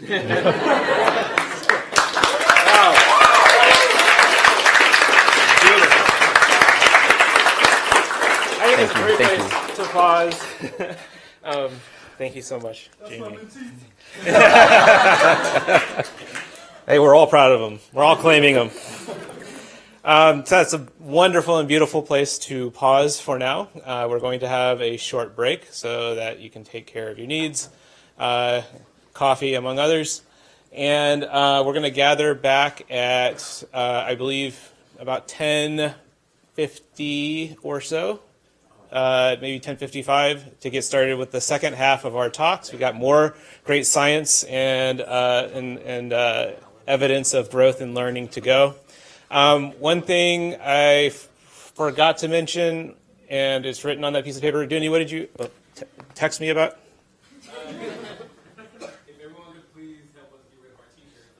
Oh, we have an abundance of these wonderful Banneker and Aztlán t-shirts, an overabundance that you can help us with by grabbing one for yourself, maybe a small size for a small person in your life, a young person in your life.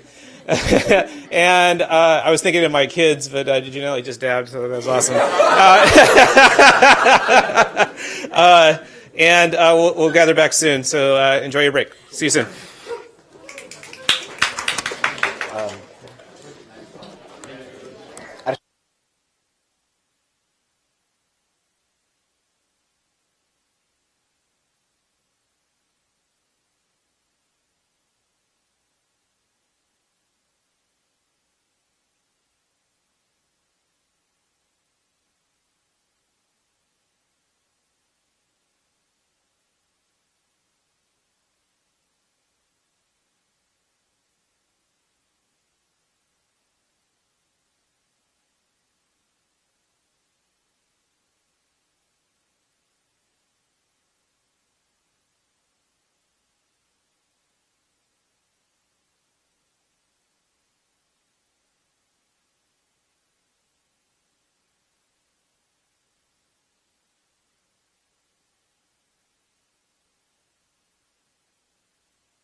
Okay, so we're going to do the second half of our presentations. Before I get going, I'd like to do a few more acknowledgments. I don't see him here now, but I'd really like to thank Dooney Roberts, who's the program administrator. It's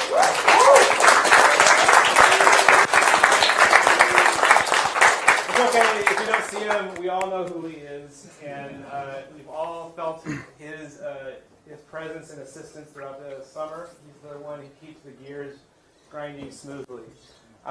He's also been available just as an amazing human being.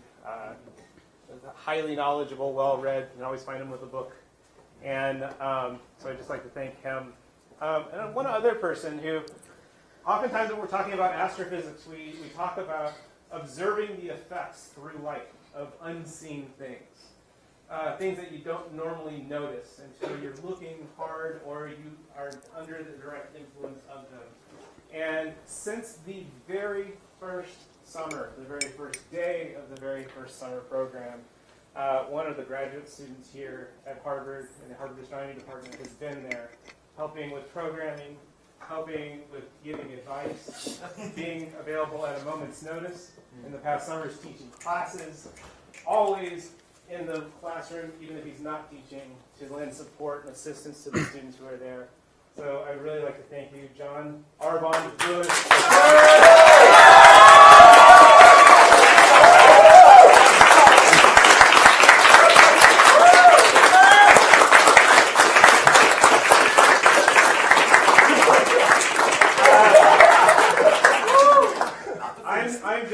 I'm John's DGS. I'm the Director of Graduate Studies here at the Harvard Astronomy Department. And John is far enough in his career, he's an nth-year graduate student, he needs to be finishing his thesis. And in my role as DGS, I'm trying to get him to do that. And I intentionally and explicitly tried to keep him away from the program this summer so he could work on that, but such is his dedication to all of you, that the other hat that I wear is extremely happy that I'm unsuccessful in keeping John away from the program.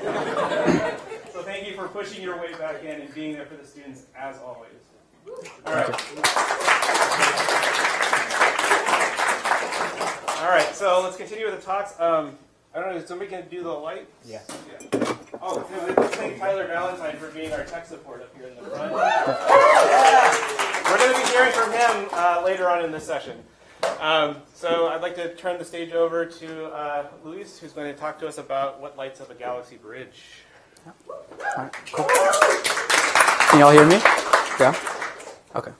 So, good morning, everyone. My name is Luis Martinez, and this summer I'm working with Profe Jorge Moreno through the Banneker and Aztlán Institute here at the CFA. And my work deals with using galaxy simulations in order to identify and analyze galaxy bridges, and specifically looking at the star formation within galaxy bridges. I want to start by showing you all this image from the Hubble Space Telescope of ARP-87. It's a pair of two merging galaxies that have already passed by one another for the first time, are moving away before they come back for a second passage. And it is in between this first and second passage that the formation of a bridge, highlighted here in white, happens. This bridge contains gas in its different phases and stars that form both within the parent galaxies and within the bridge. Studying bridges is important because understanding the dynamics of galaxy bridges and the dynamics of star formation within galaxy bridges gives us a better understanding of the dynamics of galaxies themselves. Additionally, because bridges are such a unique feature of galaxy mergers, they serve as a wonderful marker for galaxy mergers. And understanding bridges better and knowing what to look for can help us improve our estimate of the galaxy merger rate within the universe. I mentioned that I use galactic simulations. I specifically use the Fire Merger Suite. As you can see here from Prof. Moreno's simulation, this is what it's capable of doing. It's capable of creating real or realistic looking simulations of merging galaxies. The Fire Merger Suite is a subset of the Feedback and Realistic Environments 2 simulation, otherwise known as Fire 2. It is a physics model that allows us to create idealized galaxy merger events. The Fire Merger Suite contains 27 of these merger events with a variety of 24 different ways in which galaxies can interact, ranging from the direction of rotation of the galaxies to the way that the galaxies are oriented, so they could come in head on or they can come in perpendicular to one another. So how powerful is the fire merger suite? How powerful is fire? Well, it allows us to create this wonderful simulation here, but it can also allow us to probe deeper. Here is a snapshot of a galaxy merger where we have position on the x and y axis in kiloparsecs, and we're looking specifically at the gas within the merger, where the color map represents the gas mass density. However, fire is more capable than that. It can allow us to even break this down into the different gas phases. So we can look at the cold molecular gas that acts as the fuel for star formation. We can look at the atomic gas, and we can look at the hot ionized gas. What I'm going to show you all next is a superposition of these 3 different gas phases in a galaxy simulation so that you all can see the dynamics of the different phases and how they evolve over time. So here we start with 2 galaxies coming together, and what you first see is that there's this initial shock wave before the first passage, at which point the galaxies start to unwind and you get the formation of the bridge here that has all 3 gas phases. However, the cold and atomic gas dissipate and you're left with only the hot ionized gas. I know that there's a lot of going on in this simulation, but I want you to focus on how the bridge is disappearing as the 2 galaxies are coming back for the second passage. And once the second passage occurs, the galaxies continue in the process of joining their resources to create a larger galaxy. You can also see this outflow here that's really interesting. So how does this relate to what I've been doing this summer? Well, this summer I've been developing and creating a data analysis pipeline in order to identify and analyze galaxy bridges. And this data analysis pipeline begins with simulations like this, looking at simulations like this, and noticing that there's a lot of things that I don't understand, like this outflow that I mentioned, or why does the gas dissipates? And if I want to understand this, I can explain them qualitatively to you all, but if I want to get a better understanding, I need to understand them quantitatively. And in order to do this, I need to do 2 things. I need to first identify the bridge, and then I need to figure out what I want to actually analyze within the bridge. After speaking with my collaborators, I decided that in order to accomplish the first of those tasks, to identify the bridge, I needed to start with a snapshot of the gas phase of the merger. And I need to define 2 spheres that are centered on the nuclei of the galaxies and whose radius is dependent on the full width half-max of the gas mass density profile. That's why you can see that these 2 spheres are of different sizes. And because everything within these spheres is not part of the bridge, I can remove them. Next, I want to get rid of the other things that are not part of the bridge. So this is the bridge, and here we have other things like tidal features from the galaxies unwinding after the first passage. So in order to get rid of everything else, I can define a solid that connects these 2 spheres. And not only do I not want anything within the spheres, but I don't want anything outside of the solid. So I can remove that, and this essentially leaves me with what the bridge is. So now I've identified the bridge.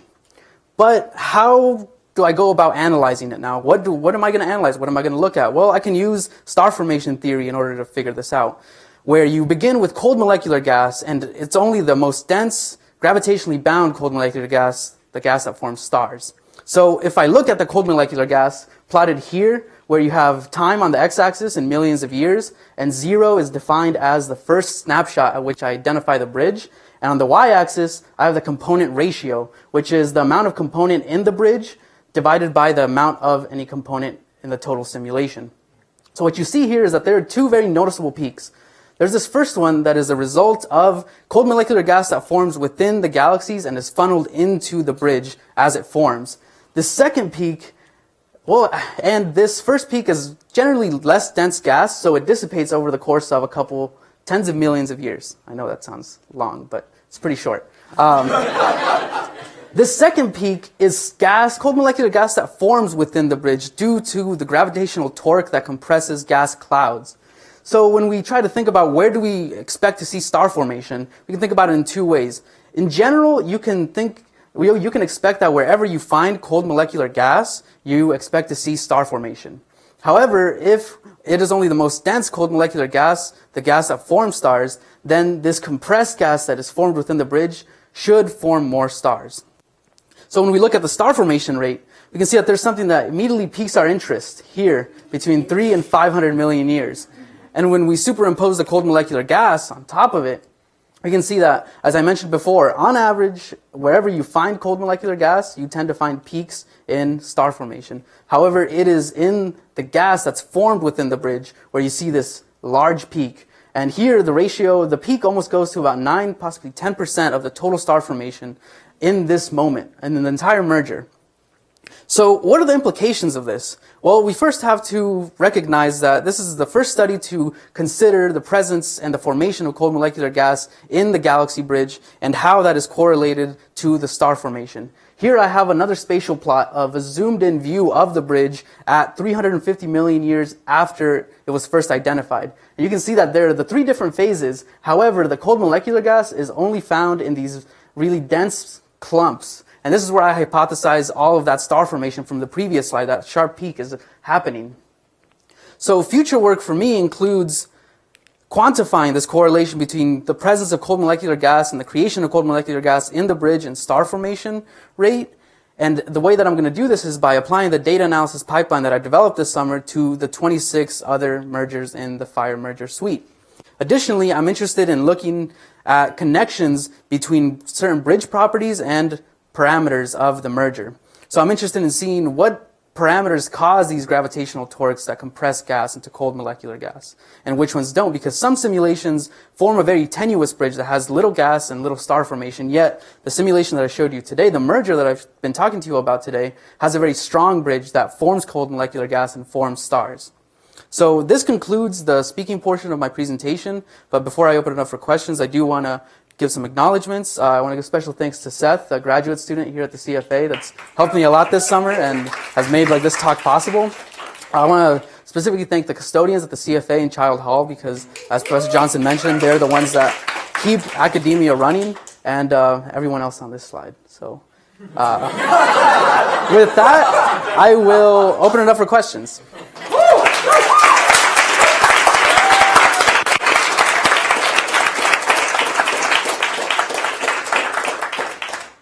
Questions do we have? In the very back. Hi, fantastic talk, by the way. Thank you. I'm actually really curious about the plot that you had that showed the cold molecular gas as a function of time and fraction of it. Yeah, that one. This one? Or? With the star formation. Yes. So that's super interesting. Do you have any sense of where it's correlated with first and second paracentric passage?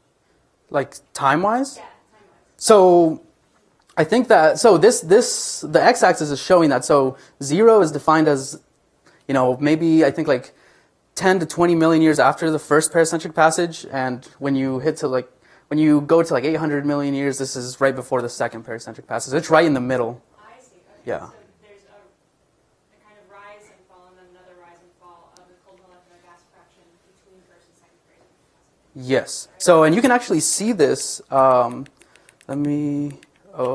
Here. So I have a zoomed in version of simulation, focusing on the bridge. And it's kind of quick, but you can see that initially you do have, this is the initial peak that I say that is formed from the arms, the spiral arms, form the bridge. However, this, goes away, and then you start forming these, larger clumps.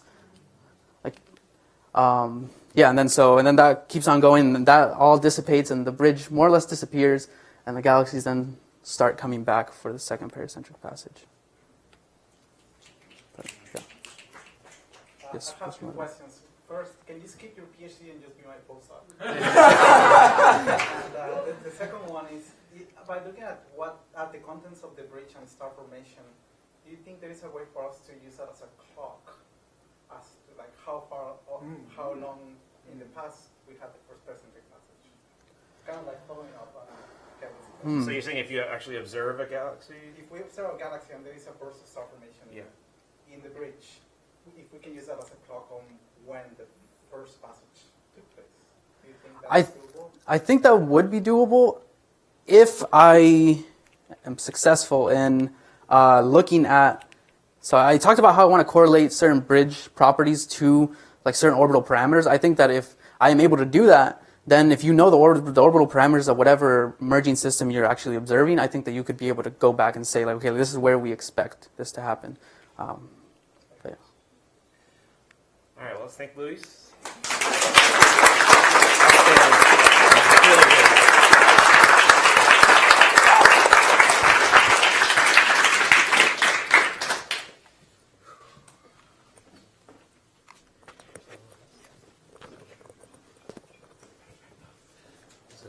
picture here for you. That's perfect. Yeah, I think that's great. Okay. If you want, you can just hold that, or if you want to put it. There's a... Okay, great. Yeah. Okay. Trying All right, so our next speaker is Priscilla West. Yeah. And so I zoomed in on your notes. And we're going to be looking at the history of the Milky Way galaxy.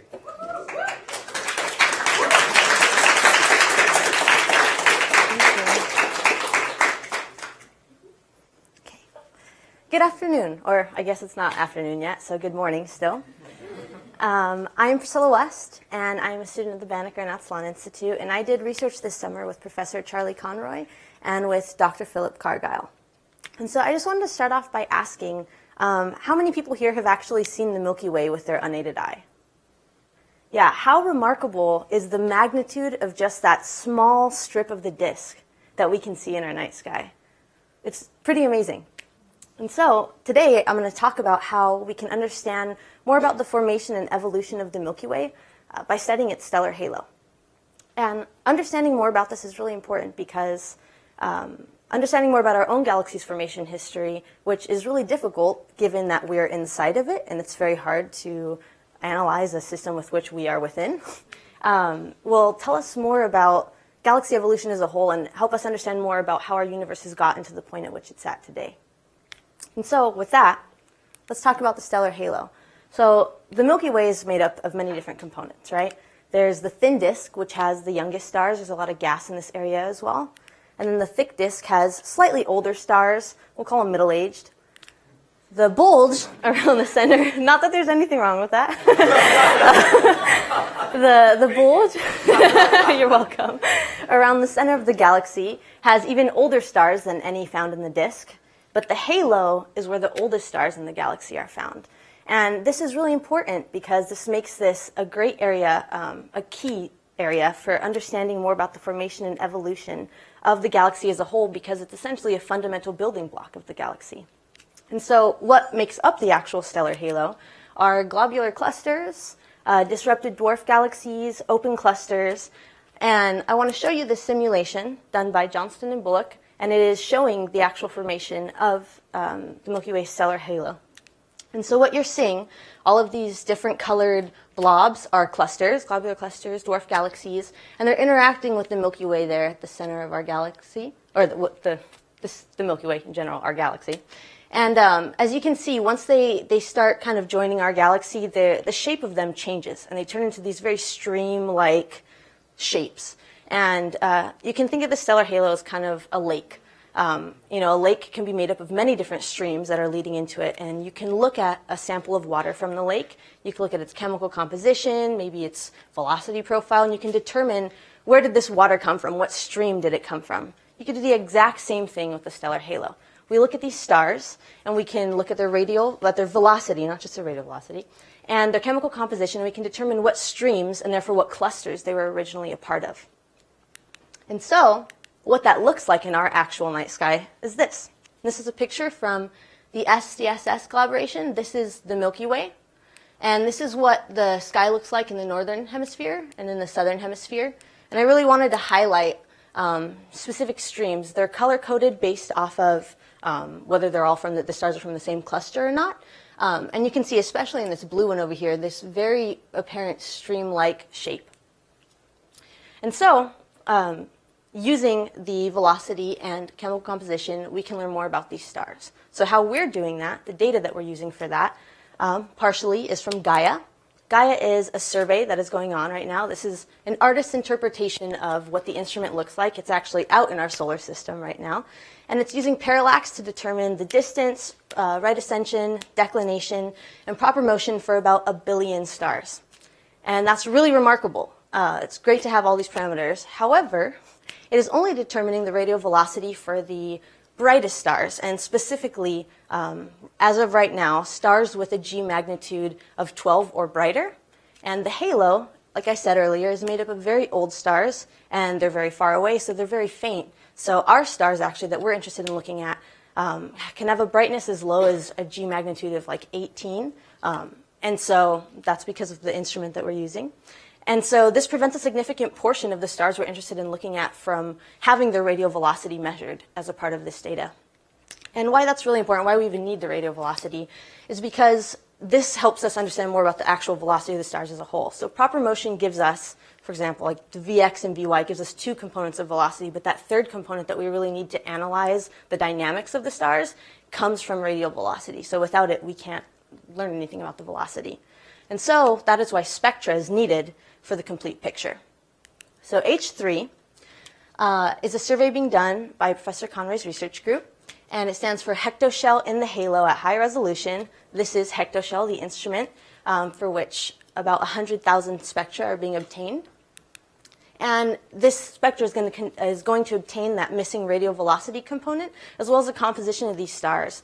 And so this is going to really complement the Gaia data set and help us get a full picture of what these stars that make up the stellar halo are really like, the parameters for them.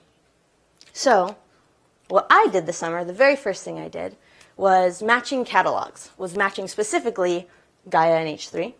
And so I used the right ascension and declination, the coordinates of the stars, to match them.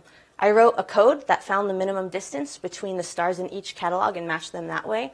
And as I said earlier, Gaia has a lot of stars. So it's expected that stars that are within Gaia are not going to be in H3 because we have significantly less stars in our survey. And so because of that, it's really important for us to distinguish which stars we actually have all of the parameters for, which is why we needed to do this in the first place. And so once we had this list of which stars we knew we had spectra and photometry for, I chose 5 stars in M67. M67 is an open cluster. It is very, very well studied. So things like the age, distance, metallicity, radial velocity are very well-known values, and that makes this a great tester for seeing how well our fit does compared to these values. And so this is a color magnitude diagram I made of M67 using the photometry from Gaia. On the y-axis, we have the G-band magnitude, and on the x-axis, we have B minus R. Gaia specifically uses a naming convention BP minus RP. That's why that's different. And these red dots are the 5 stars I chose. And I really want to highlight that they're very spread out over this color magnitude diagram and why that is. So if you were doing a survey on academia, you wouldn't just talk to undergrad students, right? Or you wouldn't just talk to grad students or just professors. You would want a really representative sample of everyone from who's a part of that. And so in the same exact way, we want a really representative sample of the stars that make up this cluster. And so we chose stars in different evolutionary states of their lives, which is what you're seeing here. So once I had those 5 stars, I fit them using something called the pane. And so it's named after Dr. Cecilia Payne-Gaposchkin. The story behind that is really great, and if you're interested, please feel free to ask. I'm going to go right into explaining what the pane actually does. So the pane, it takes the observational data and it is giving us actual physical quantities from this data. And the way that it does that is it takes the spectrophotometry we give it, and it has this interpolated grid. And what the interpolated grid is it's essentially this grid, for lack of a better word, that for specific parameter values, so for example, for a very specific, like one value of temperature, surface gravity, radial velocity, it'll create a spectrum of a star. And then it compares that, it fits it to the actual spectrum we're feeding in from our spectra, and it takes that fit and it throws it into a sample, and it does this over and over and over for a bunch of different spectrums from the interpolated grid. And that sampler, what it does is it gives us the best fit parameter for our actual data that we're getting. So what we get out of it are these derived parameters. And what's so remarkable about that is that we're taking this observational data and we're getting actual physics out of it, like physical quantities, such as effective temperature, surface gravity, radial velocity, metallicity, alpha abundance, reddening, specifically in the visible, rotational velocity, the radius of the star, and the distance to the star. And this is a lot of parameters, so I'm not going to go through all of them. I'm really just going to focus on a few, specifically the effective temperature, surface gravity, metallicity, and radial velocity. And so this plot has a lot going on, so let's talk about it. So these at the end are histograms. They should look somewhat familiar maybe to people.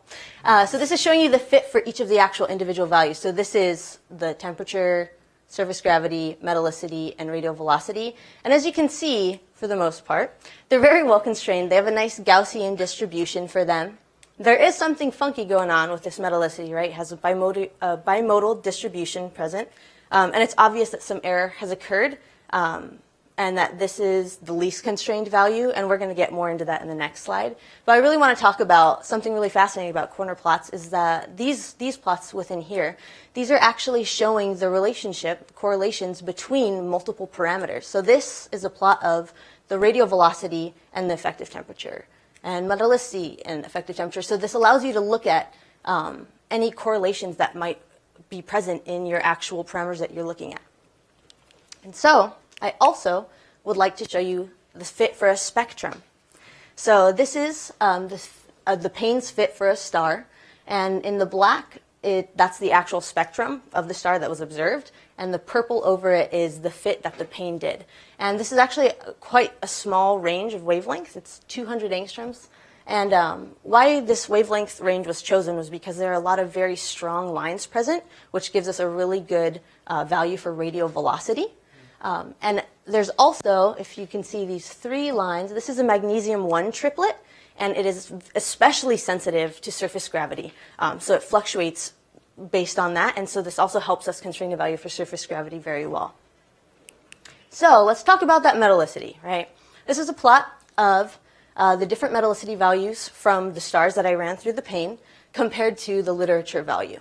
And as you can see, even though that was the least constrained value, these actual values aren't that far off from the literature value. And let's talk about why that might have happened. So for one, we changed the type of sampling that we were doing. We noticed that there was some biasing going on from the preliminary runs that we had with the stars in M67. And so we changed the sampling like halfway through. And this code takes a long time to run. It's ranged from 5 hours to 32 hours for just one star. And so because of that, I haven't been able to run as many samples as we would have liked to really get parameters that we thought fit and kind of tweaking around with the code and the sampling and priors and stuff like that. And so it's, as you can see, certain parameters do need refinement, and that's something that we do know. However, continually running more and more stuff through this is only going to increase its accuracy because regardless of what the output may be, the fact that we're getting this output at all helps us go back and analyze what we need to work on, what needs a little bit of tweaking and refinement. So the fits for the stars from the Payne are only going to increase in accuracy the more and more we do this. And so the Payne is going to be extremely useful, an extremely useful tool in the analysis of the Milky Way and its stellar halo through its ability to take this observational data and, like I said, produce physical quantities from it. And so the next time that you see the Milky Way, or the first time that you see it, which I really, really want you to take the opportunity to do if you do have the chance, I want you to just take a second to appreciate the individual components of the galaxy that make up this really large system that we're a very active part of. And with that, I want to list my acknowledgments. These are specifically, I could list everyone like Jamie did. I didn't. This is specifically people who've really helped me with the research project, but I also want to thank, of course, everyone who's helped me as a person, and the Banneker and Aztlán Institute, just in general, all of the leadership, our peer mentors, the amazing grad students who, on their own free time, have worked with us nonstop and taken the time to teach us. Yes, they're awesome. As well as, most importantly to me, sorry everyone else, my cohort, because without you guys, this would not have been the same. So thank you guys for that. Thank you for your time and for your attention. Do you have any questions?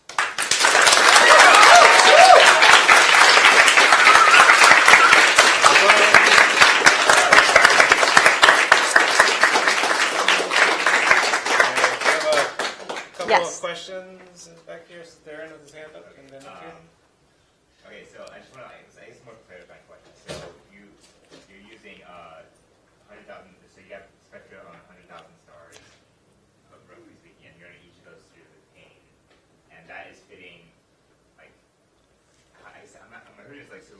showed the spectrum of the magnesium prickly, and like I'm just really impressed by the fit. So like pretty much every single like iron line, magnesium line, whatever else is there. And I'm like, that's crazy.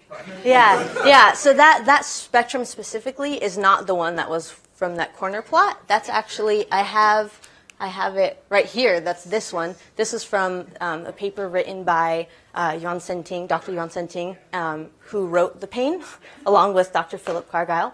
And yeah, as you can see, their runs look a lot nicer than mine. These parameters are very constrained. You can see very obvious correlations between things like the effective temperature and surface gravity. Yeah, and that fit to the spectrum is really, really remarkable. And this is the photometry as well for that. I didn't include that. Yes. Yeah, it's really cool. So are you gonna like try to take that? Because I remember you're running this on like your laptop. Thing. So like, is there like plans like put that on like a cluster or something that just would that speed it up? You know, like. Yeah. Oh, I'm sure it would. Like multiple processors would definitely speed it up. But my computer, this isn't her, but she's done well for for how old she is.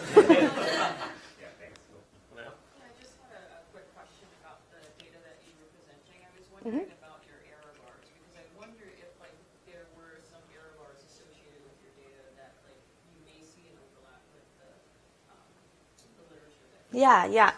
So the error bars, so I'd like to emphasize first of all how small the actual error bars for the literature are. They're 0.1, I believe. And the error bars, the reason we don't have error bars for the pane is because of the actual output from it. It doesn't actually, the runs that I did not give error bars for it. And that has to do with the actual way that it fits it. That is something that I was actually talking to Professor Conroy about. And so, yeah, that would definitely, I think, improve how we are able to view the overlap between them. But as of right now, I don't remember the exact explanation. I'm sorry, but it has to do with the fit and the way that the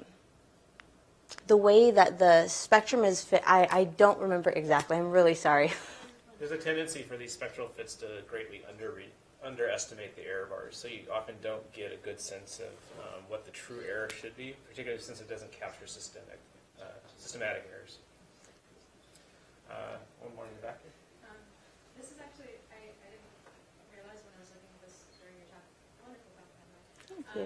But is this the metallicity measured from red clump main sequence turnout red giant? Yes. So why would you expect those all to necessarily be the same? Why would we expect them all to be the same? Because the stars in M67 they're all the same age. So their differences lie in their masses, but they should all have, it does differ. I actually was going through a paper yesterday that was analyzing different stars. And so we do expect, differences in the metallicity, but they should have some mean cluster value because these stars are all formed around the same time, regardless of where they all may be, because of their individual masses and whatnot. But this is compared to like a mean cluster value, really. So, yeah. All right, well, let's thank Priscilla one more time.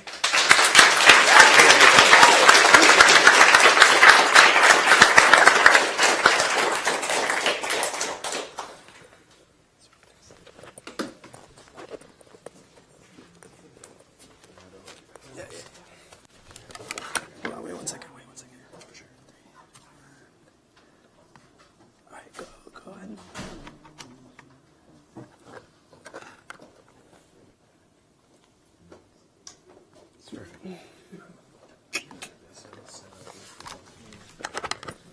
Nice speaker is Daniel Rodriguez. Hey.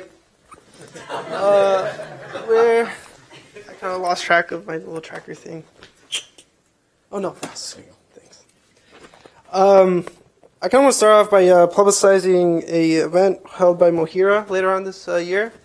She's going to give a shock talk on her research. Oh yeah, if you guys didn't laugh at that, you're in for a wild ride. Oh man. Okay. Let's see. Okay. Hello everyone. Good morning. I'm Daniel Rodriguez. I'm a rising junior at Harvard College. And today I'm going to talk to you about using Hubble image data and the MUSE instrument on the Very Large Telescope in the Paranal Observatory to analyze M87. Before I go into everything, I kind of want to introduce you guys to M87. M87 is an active galaxy, which means it hosts an AGN. And it is in the Virgo cluster. More specifically, it's in the subcluster in the Virgo A. Its redshift is 0.04, around there. So it's pretty close. And because it's so close, some of the things that I'll talk about in today will be pretty cool to look at and pretty interesting. This, I'm not going to talk about it because I'm going to leave some curiosities for some mystery into my talk later. Okay, so this is Chandra's X-ray image of M87. It's just X-ray image of M87 with the brightest cluster galaxy in the middle, which is in the center, which is M87. And if we just move on, this is the same image except with a Gaussian gradient magnitude filter applied to that. I don't know what that means, so don't ask me. But what's cool about this image is that you can see the shock waves and the sound waves coming from the energetic feedback in the black hole, from the supermassive black hole in the middle. It is mediated by radial jets that is being launched by the black hole in the middle. So for scale, the black hole in the middle and the feedback or the radial jets that's given, just everything that you see here is analogous to a grape to the size of Earth. So that just shows you the power that's held within a supermassive black hole, and it tells you that it's really tasty and healthy for you. Okay. Yes. Next image is a very large array image showing the radial lobes and jets from M87 at a larger scale. So this is 20 kiloparsecs. And if we see this hotter image inside and we kind of zoom in, it's the same image except at high resolution, superimposed with the same physical scale that is of the radial lobes. So if we zoom into that a little bit more, we see the structure of M87 and its radial jets here. Some interesting things can occur if we had the super ability of just going to close enough to see this. First of all, you'd be vaporized and just exploded. But this is basically what we'd be looking at. It would have jets blasting out from both sides, and that's AGN. That's what its signature of M87. So this is some H alpha superimposed onto this image of the radio jets, and this is an interesting feature of this galaxy that I'll go into more. But you can see that there might be the radio emissions are pushing this H alpha out, and that's pretty cool.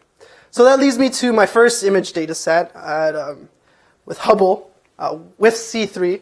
I know my title said ACS, but I lied. It's trickery.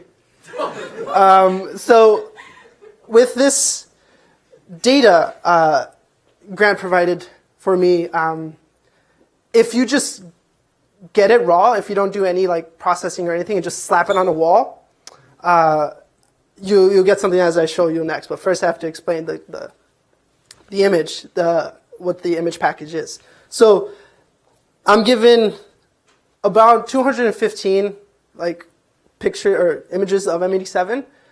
About 80 of those are near ultraviolet with a filter centered at 275 nanometers and a V-band filter centered around 606 nanometers. So if I just slap it on the wall and don't do anything to it, I get something like this. Looks ugly. Thanks, Grant. You're sabotaging me. But it's okay. It's a little ugly, a little gross. We've all been there. Well, I haven't. But I'm just kidding. So interestingly, you can see that what makes this not so appealing is that there's cosmic rays and hot pixels. Also with the misalignment from the blotted images from the cosmic ray rejection that comes with the drizzle pack. So I had to figure out what scale I need to fine tune, or parameters I have to fine tune to reject these cosmic rays, to reject the hot pixels, and align it perfectly. And also, this happens because these little blotted images, and there's in threes because it's misaligned. It's the same image. It gets some of the data from the blotted medium, and then puts it there where it thinks it's a cosmic ray. So I kind of had to like, yo, that's not a cosmic ray, that's a jet. I just had to, we're all growing and we're all learning. Okay, so it's all right. So if whenever you do that, you end up with this. And a little spoiler alert, this is kind of maybe like the deepest image of M87 in V-band. But it's okay, no. So we fixed, there's no cosmic rays, there's no hot pixels, and we can see the alignment is good or well. I'm doing astronomy, not English. So you can see that there's no like 3 or 4 around. There's perfectly circular globular clusters that are surrounded around here. So I'm going to zoom out and show you guys in its entirety the deepest image ever of M87 in V-band. It took very long. This is a very special moment for me.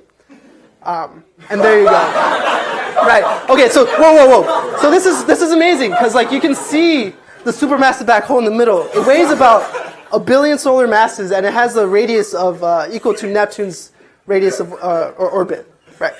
I'm just kidding. It's actually this. So yeah. Stop it! I have 10 minutes. God. Just kidding. No, I'm just kidding. So this is a great image, and there's a lot of structure in M87 we can see in here. So if we kind of zoom in, we can see a little bit. It's really faint, but the H alpha filaments.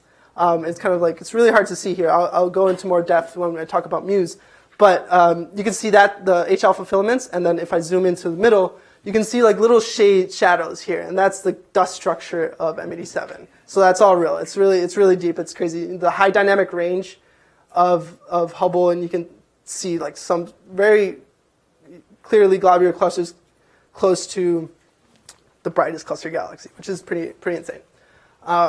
So zoom back out, look at it. Awesome. So that's V-band, and this is ultraviolet, near ultraviolet. And this is M87 in general. Here you can also see some cool structures. Oh, no, it's frozen. Oh, no. Okay, cool. So some cool structures here. This is amazing. This is something unexpected. There's a pixel right there. No, I'm just kidding. No, all right, whatever. There's this ionization cone coming from it's like a sheath and covering this jet, and which was known as an ionization cone, which is kind of like something that's not really known about, and it can also, this tells us about the structure of the supermassive black hole in the middle. There's a little blotted image there because I couldn't get for the near ultraviolet light, I couldn't get the cosmic ray rejection perfectly. Sorry, Ma. But it's okay, I think. If you have any suggestions on how to do it, I'd love to talk about it. But this is really interesting and super unexpected component that's only seen because of how deep this image is. So there you go. Back out. Beautiful. So now I'm going to talk about Muse. Muse, the second part of the data image. Muse is a multi-unit spectrographic explorer attached to the fourth telescope in the Paranal Observatory. So that's how it looks like. It's crazy. There's each individual there's 24 spectrographs here, and I'm going to show you a video of how it works. It kind of goes fast, but try to keep up with me. Okay, so so it's just light bouncing around or whatever, blah blah blah. Okay, so it gets split into 24 different images, and each one shooting down to each individual. It's going too fast. Each individual spectrograph, and the spectrograph light is then split up into 48 different pieces. So then, with that, we get to create a 3D data packet or a 3D data cube, which has in 2 dimensions a spatial image, but in the third axis is the spectra, and that allows us to have very powerful conclusions. For one, oh look at that, it's back. I wasn't going to leave you guys. This is the velocity of the H alpha structure in M87. And here you can see that this is the line of sight, right? So we can't really tell Doppler shifts kind of like, I guess, parallel with the plane of the galaxy. So instead, we can see that this is like a Doppler shift with our line of sight of the velocity of h alpha. And you can see that it starts off here. It's blue shifted here. Yeah, okay. Blue shifted here, and then red shifted as it goes on, and kind of like shows that as we're pushing, it's like swimming outwards, I think. But that's that. Here's a still image of the H alpha structure in M87 with the scale there. But the thing that's so powerful about the Muse data cube is that it's not only just like one slice, it's just like a whole spectrum of things. And we can also just take the same kind of picture, but then look at it in like something like H beta. And then, see its structure. Like, oh, there's some H beta there, some H beta over here. I'm just kidding. I don't think that's how it works. But we can divide the two images and find out the dust structure of M87. This is a Balmer-Deckerman map showing that if we divide H alpha by H beta, there's a like a ratio. So there's a ratio that can tell us the gas structure or the dust structure. I'm sorry. So moving on, we're back with this picture, the radio emissions from M87, and using Muse data, we can get some contours of say H alpha and plaster it around. So here we can see that as the radio jets are pushing out, it's kind of making the H alpha drape around it. And it's like pushing it out. It's just like making it. And so if we can look, go back.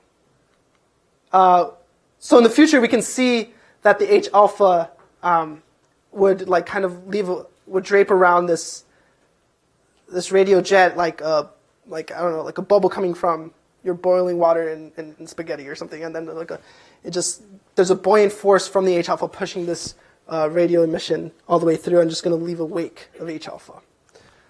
Furthermore, with the Muse data, this is ABEL 2597. You can create velocity maps of this galaxy. This is beyond the scope of 10 weeks. I definitely would have gone into it, but it's summer. I wanted to chill out for a second. It's definitely whatever. So this is one of the things we can do and see the velocity structure in like H alpha flux of M87 with the Muse data cube. Moving on, so in conclusion, secondly, going back to the cone, ionization cone, thanks. Ionization cone. Quickly to explain that, I did a bad job at the beginning, is like you're a foggy night, you're at your house and you hear some rambling in the back. You pop out, you say, hey! You bring your flashlight and you point, right? So like the flashlight's not going to go through the fog just like in a beam, right? Like part of the fog is illuminated by this flashlight. And then this is exactly it's a decent analogy of what's going on here, is that this like matter around, or this the particles around are being ionized by what's going on in the AGN. And then showing like the picture I just showed like 3 slides ago, I would do the same thing, but with M87.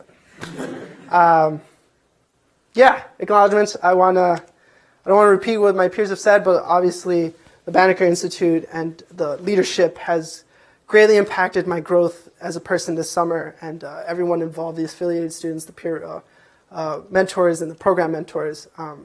Really thankful for you guys. But unfortunately, there's someone or a couple people that just, not people, but it's a group that's just impacted me the most, that that made me grow the most, and it's the Harvard turkeys, the three turkeys that are ranging around, sitting out in the office and just frustrated. I look out and see solidarity, community, communication, and love within just in the rain, and I just keep going. But more seriously, John Arvin Lewis III, like, thank you so much. Like, you've been a great help. He would make 3 hours of work. Like, after one conversation, I would have 3 hours of work. He would condense it to like 2 minutes. So I just wish I was with him all the time. And my advisor, Grant Tremblay, amazing human being. And like, I talked to him about this, but then like, I actually got this other thing on my mind, and he would be there to support me. He, even in the midst of bringing another human being into the world, he was able to give me the attention I think I needed, which I guess you can tell is a lot. Thank you.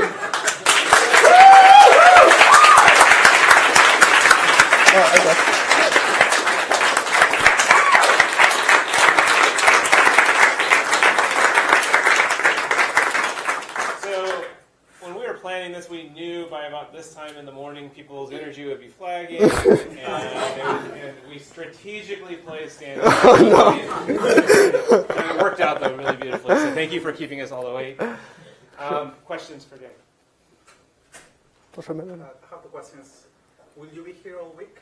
Yeah, please tip your waitress, or waiter, waiting person. The second one, I think the most outstanding question in galaxy evolution is the role of agent feedback on quenching star formation. Right. Is there anything we can learn from this study to answer that question? Yeah. How galaxies quench? Ooh. I feel like if I can answer that, I could publish it, and then it would be done. So I think, so with H alpha being pushed out by the radio emissions, it kind of terminates, I don't know if terminates star formation. Yeah, basically. And I guess like cold molecular gas is needed for the star formation, but this feedback and being pushed out by radio jets, it prevents that. It terminates any type of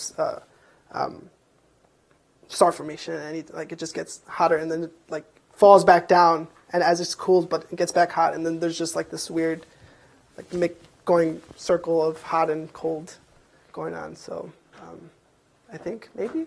So you're saying that your feedback can not only have an effect on people, but also transform them. All of you are transformed. You're welcome.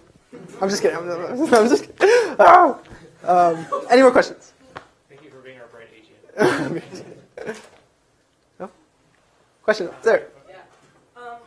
So in all the images, it just looks like there's one jet. I don't know if I missed this, but is there another one that we just can't see because it's receding from us? Or? Yeah. So let me see if I can go back. I'm pressing the button. I'm not just keeping it. Oh, okay. This is fine. So yes, there is another jet, but how it's kind of oh my goodness. Oh, sorry. I think any one of M87 is fine. I guess. Oh yeah, you can press play. Yeah. Right. So how M87 is kind of structured right now, and the reason why that H alpha picture was just kind of weird, and it's just started down here and then pushed back up, is because we feel like this jet is kind of tilted towards us this way. So it's like if there's 3D image, the jet would be on the other side. And we can also see that with the radial jet. There's, I'm going to have to go back. Yeah, here. So this whole part is from the back. Yeah, this whole part is from the back. And we just can't see it, but there's definitely a jet on the other side. It looks like you can see the effect of the jet on the far left there. Yeah. Okay. And do you think there'd be the same eye as they Yes. Yes. All right, well, let's thank Daniel. So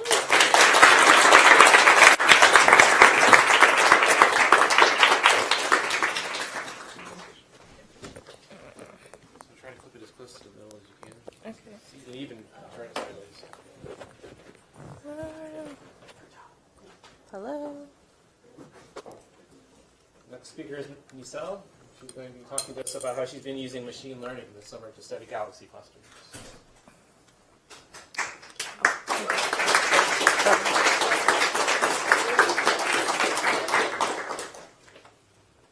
Okay. Am I loud enough? Just checking. A little bit louder, Little louder? Yeah. Good? Yes. Okay. So, thank you, Daniel, for providing enough humor for both of our talks. Hello, everyone. I'm Nisal Mohammed Hines. I'm a rising senior at Stanford University and part of the wonderful Banneker and Aztlán Institute. Today, I will be introducing my summer project, which I've been working with under Dr. Michelle Namaka, my advisor. And my project involves using machine learning to predict the masses of galaxy clusters. To motivate my project, I want to talk about galaxy clusters and why they're important. Galaxy clusters, like the Coma cluster shown, are the most massive gravitationally bound systems in the universe. They contain hundreds or thousands of galaxies and can have 10 to the 14 solar masses of matter. Most of this matter is not in the galaxies, but instead dark matter. And by understanding how much mass is in these galaxy clusters, we can constrain cosmological parameters and learn more about the evolution of our universe. Coma is an example of this because it's where dark matter was discovered. Fritz Zwicky showed that the Coma galaxies were moving too fast for the cluster to be bound by its visible matter alone, implying the existence of dark matter. And to do this, he used the virial theorem, which I will briefly explain. The virial theorem is that 2 times the time average kinetic energy plus the time average potential energy equals 0. Using the formulas for kinetic and potential energy, get this, where this is velocity dispersion, or the standard deviation of the distribution of galaxy velocities in the cluster. And that comes from taking the time average. And we want to rewrite R by assuming constant density. And when we do that, we get this, that velocity dispersion is proportional to the cube root of mass. And this is what Zwicky used to imply the existence of dark matter. So the virial theorem provides a way of predicting the masses of galaxy clusters. But there's a problem with many of these predictions. So here I will show you the problem that I'm talking about. And this data is coming from a mock cluster catalog of the multi-dark n-body simulation. And here the x-axis is log of mass, and the y-axis is log of velocity dispersion. And what I show is that, let's see, so you have, okay, so, yes. So the black line is the line of best fit from the power law on the last slide. The median follows along that line, and then the dashed lines show 1 sigma of scatter away from that line, and the dotted lines show 2 sigma of scatter. And I can quantify this scatter as 0.423, which is very large. And because of this, using velocity dispersion alone, our mass predictions are way off. So why is this? The power law that we derive does not tell the whole story because it assumes systems are self-similar and dynamically relaxed, meaning that systems are similar at many scales and the forces are in equilibrium. The relation also does not account for interlopers, which are galaxies that appear to be part of the cluster from our line of sight, but are not. Today's astronomers are well aware of this problem, and one common method that is used is, instead of using velocity dispersion, using byweight scale, which is another measure of deviation that downweights the outliers, which are often interlopers. So this is a plot that replaces velocity dispersion with byweight scale. So just like the last plot, but on the y-axis we have log of byweight scale instead. And the difference here is that we do see slight improvement in the scatter. It goes from 0.423 to 0.374. But we can do better than this. To identify the masses of our suspects, we need to, like good detectives, look for more clues. There's more information in the velocity distribution beyond velocity dispersion. My project uses statistical measures to get that information. And since machine learning tools are often better detectives than humans, I will plug these statistical measures into the machine learning tool. And the result is improved mass predictions. But before I delve into that, I want to talk a little bit about what machine learning is. Machine learning is, at its most basic, using our algorithms to parse training data, learn patterns in that data, and make predictions about something in the world on data it has not seen before. In other words, it's really about finding lines of best fit from the data that will hold for other data. And with supervised learning, you give input variables that you know correlate with your output in order to make predictions. What I'm using is the random forest regressor, a type of supervised machine learning that uses decision trees, training on trees independently with a random sample of data. This is an example or template of a decision tree, where decision trees are a series of important questions that the machine learning tool learns to ask in order to learn to ask using the training data in order to make the best predictions on the test data. I chose the random forest regressor because it's fast, it requires few input variables, and its randomness reduces the risk of overfitting, which is the bane of machine learning. So now that I've given you some intuition for what machine learning is and the tool that I've chosen, I want to now talk about how I've used this tool in my project. And to use this tool, I first need to determine what input variables should I use that correlate with mass? What clues do I need to use? Clue number 1, as we talked about, by-weight scale. I already established that by-weight scale shows a better correlation with mass and velocity dispersion. So this is a good clue to use. But why stop here? Here, I'm replacing by-weight scale with median absolute deviation, where median absolute deviation is an alternative measure of deviation that also downweights the outliers, which tend to be interlopers. Here, the x-axis is log of mass, and the y-axis is log of median absolute deviation. And the difference that I'd like to point out here is that compared to the by-weight scale plot, the scatter has been reduced from 0.374 to 0.295. So this is another good clue that we can use. Before I show you the next clue, give you a little suspense here, I want to backtrack a little bit. So we started off our predictions using velocity dispersion, or the standard deviation of galaxy velocities. But standard deviation is the spread from the mean of a distribution. And it's the second moment. And where a moment is a specific quantitative measure of the shape of a set of data points. But there are higher order moments. So let's take a moment to explore them. So these higher order moments have a less prominent correlation with mass. And because of that, it's useful to do two things. One, only look at high mass clusters, which are less affected by interlopers. And two, plot with, on the y-axis, the log of predicted mass minus the log of the mass, as I do here. So time for clue number 3. And here we're using the fourth moment on the x-axis. And the fourth moment describes how wide and flat a distribution is. And on the y-axis, we have log of the predicted mass minus log of the mass. And I should mention that these predictions are coming from using the line of best fit from the log of by-weight scale versus log of mass plot. And what I'd like to point out here is that when the y-axis is positive, that means cluster masses are being over-predicted, and when the y-axis is negative, cluster masses are being under-predicted. So what is the correlation we see here? For high fourth moment, cluster masses are under-predicted, and for low fourth moment, cluster masses are over-predicted. So this is another good clue that we can use.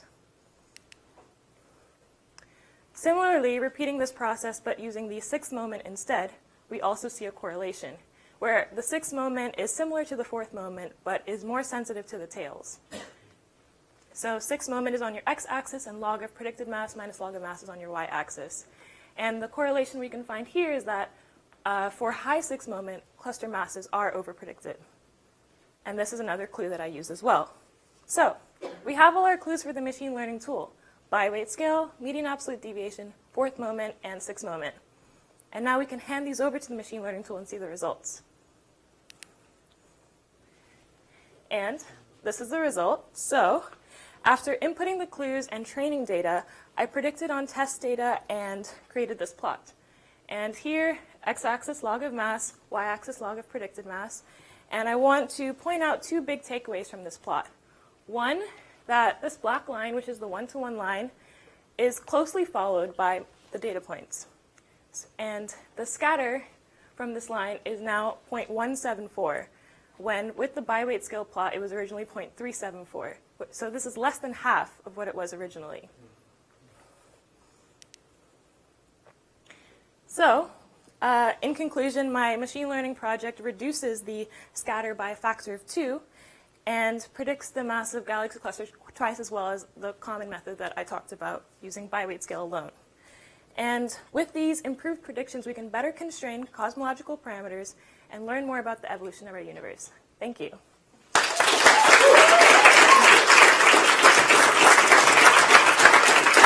I do want to. I do also want to point out a few of many people who have helped me along in this process. The Banneker and Aztlán Institute is not only my source of funding, but also my support and my family that I found here, and I am incredibly grateful. Thank you to the Harvard Center for Astrophysics for providing this opportunity to do awesome research. Thank you to Dr. Michelle Namaka for advising me and just really making me super excited about astrophysics research in general. Thank you to Professor Daniel Eisenstein, another advisor of mine, my academic mentors, Dr. Sam Quinn and Jamila, grad students John Arvin Lewis III, Maurice Wilson, among many others, Dr. Vale, and Angela Tuan, my peer mentor. One of many. Thank you very much.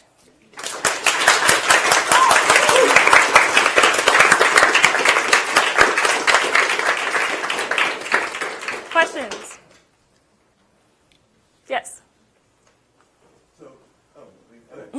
So you're doing a better job predicting gas cluster masses, presumably because your machine learning thing is asking the right question, right, in its trees. Is there any way to open the box and figure out what that question is? Why can't we do it with the? It's funny. I asked my advisor this question like a couple of days ago. So let's see. What can I say about this? Basically, what random forest regressors do is that they'll separate the different data points into these kind of like a yes and no section for each thing, and that's looking at for each value. I don't know how you actually access that, so I'm not totally sure, but I think by looking into how the random forest regressor actually works, you can learn more about what the machine learning tool is actually doing. But it's really using what is known to correlate well with mass in order to make these predictions. So at least fundamentally, we know that by weight scale, median absolute deviation, fourth moment, and kurtosis fourth moment and sixth moment are all giving good clues for the machine learning tool to use. Right. Yes. Can you feed it more raw data? For example, I'm curious about information from, say, X-ray luminosity from the gas.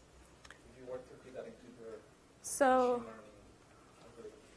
learning. The training data I used an equal distribution of low and high mass clusters, but when I ran on the test data, since test data actually has a lot fewer high mass clusters, the reason that I was training on an equal amount is so that the machine learning tool learns how to handle high mass clusters, which are a lot more rare, and then test on those, and it was able to handle them fairly well.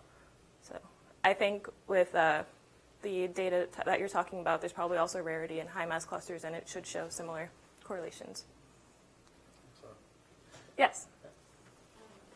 So in the bi-weight scale, it tends to for the lower mass clusters, it tends to under-predict the mass. And then for what you've done, which is super cool, it overestimates. Do you have an intuition for where that might be?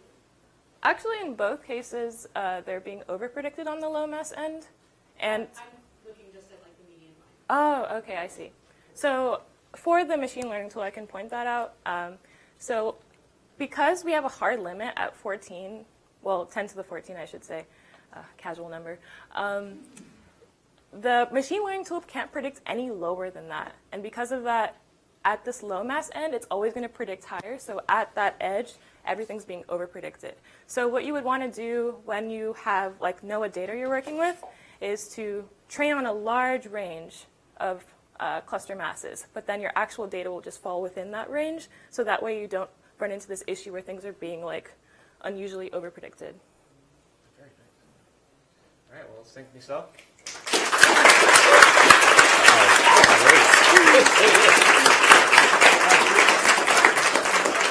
Oh, what? Hi. Oh, yeah, I was going to do that thing that you said not to do.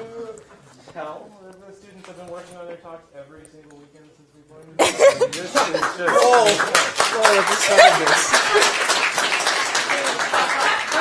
This is what hours of dedicated practice look like, right? And I think one of the most exciting things about these talks, in addition to just hearing about the science they're working on, is seeing tremendous growth.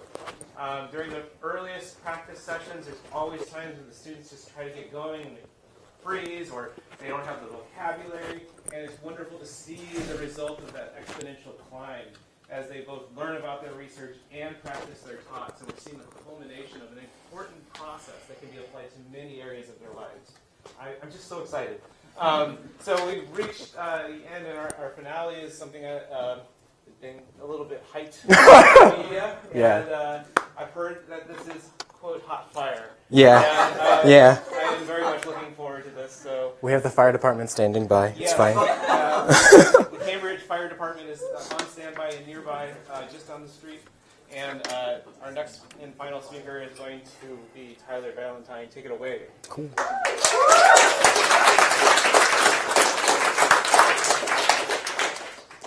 So before I actually get started, I'm just going to give you all a bit of a heads up that this is going to be very different from the other talks that have been gone through today, because a couple weeks ago, Professor Johnson gave us the opportunity to do something a little bit different if we wanted to, in keeping with the philosophy of this institute. So that's what I'm going to be doing today. So like Professor Johnson said, my name is Tyler Valentine. I'm a rising fifth-year senior in the University of Washington Department of Earth and Space Sciences, and I've been spending the summer here at the Harvard-Smithsonian Center for Astrophysics as a part of the Banneker and Aztlán Institute. And a large part of my summer has been spent working on research with Dr. Matthew Payne, where I've been studying the feasibility of sending a spacecraft to intercept an interstellar asteroid. And while that project was absolutely fascinating, I decided to do something a little bit different, because the Banneker and Aztlán Institute is a unique program because we examine how to operate at the intersection of academia and social justice. And so in keeping with the philosophy of that institute, I decided to craft a presentation around something that's been occupying my mind for a large part of this summer. In classes and workshops, we've learned a lot about things from racism and sexism and classism and talked about all of those. And we've developed new skills and lenses to analyze the things that we're doing. And so I decided to take a look at the other research that I do outside of Banneker, which looks at space exploration and related sciences and technologies. And I decided to analyze those through the lens of justice. And I've come to realize that throughout the rest of my career, I'm going to be needing to keep a critical eye on the work that I'm doing and the industry's approach to space exploration and settlement. And in particular, I believe it's important to examine the promises offered by those seeking to exploit resources on asteroids, as well as the promises offered by those would-be space colonizers. And while space colonization is a hot topic right now, I want to first focus on the promises of the emerging space resource industry. During my last internship at Planetary Resources Incorporated, I had the chance to see and hear some of this messaging firsthand. And during my internship, Peter Marquez, who was the former vice president for global engagement, went to a Senate subcommittee meeting where they were discussing reopening the American frontier and exploring how the Outer Space Treaty could impact U.S. space commerce.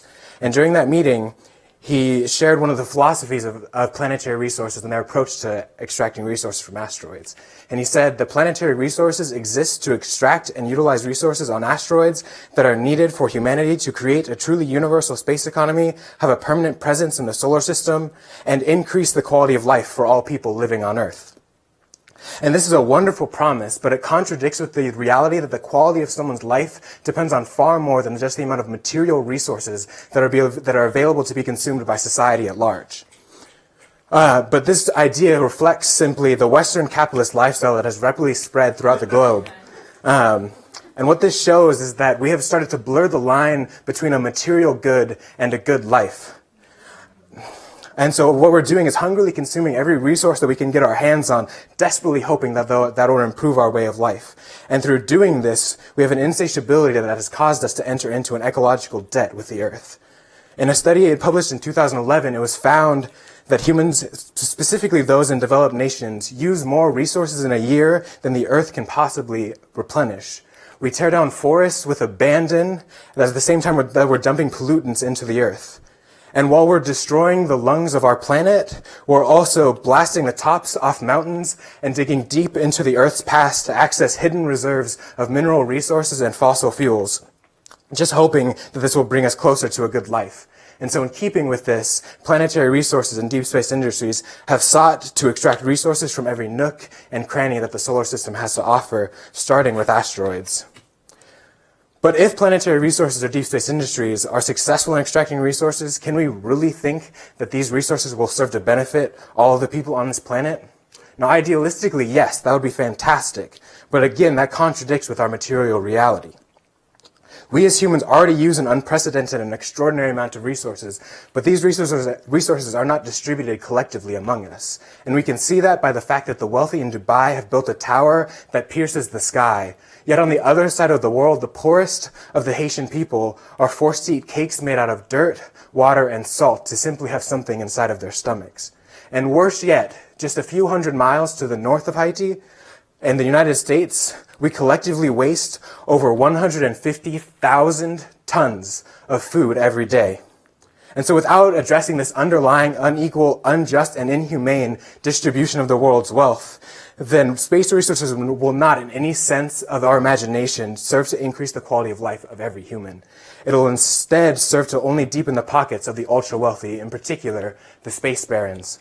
The space barons is an exclusive group of the ultra-wealthy made up of people like Richard Branson, Jeff Bezos, and Elon Musk.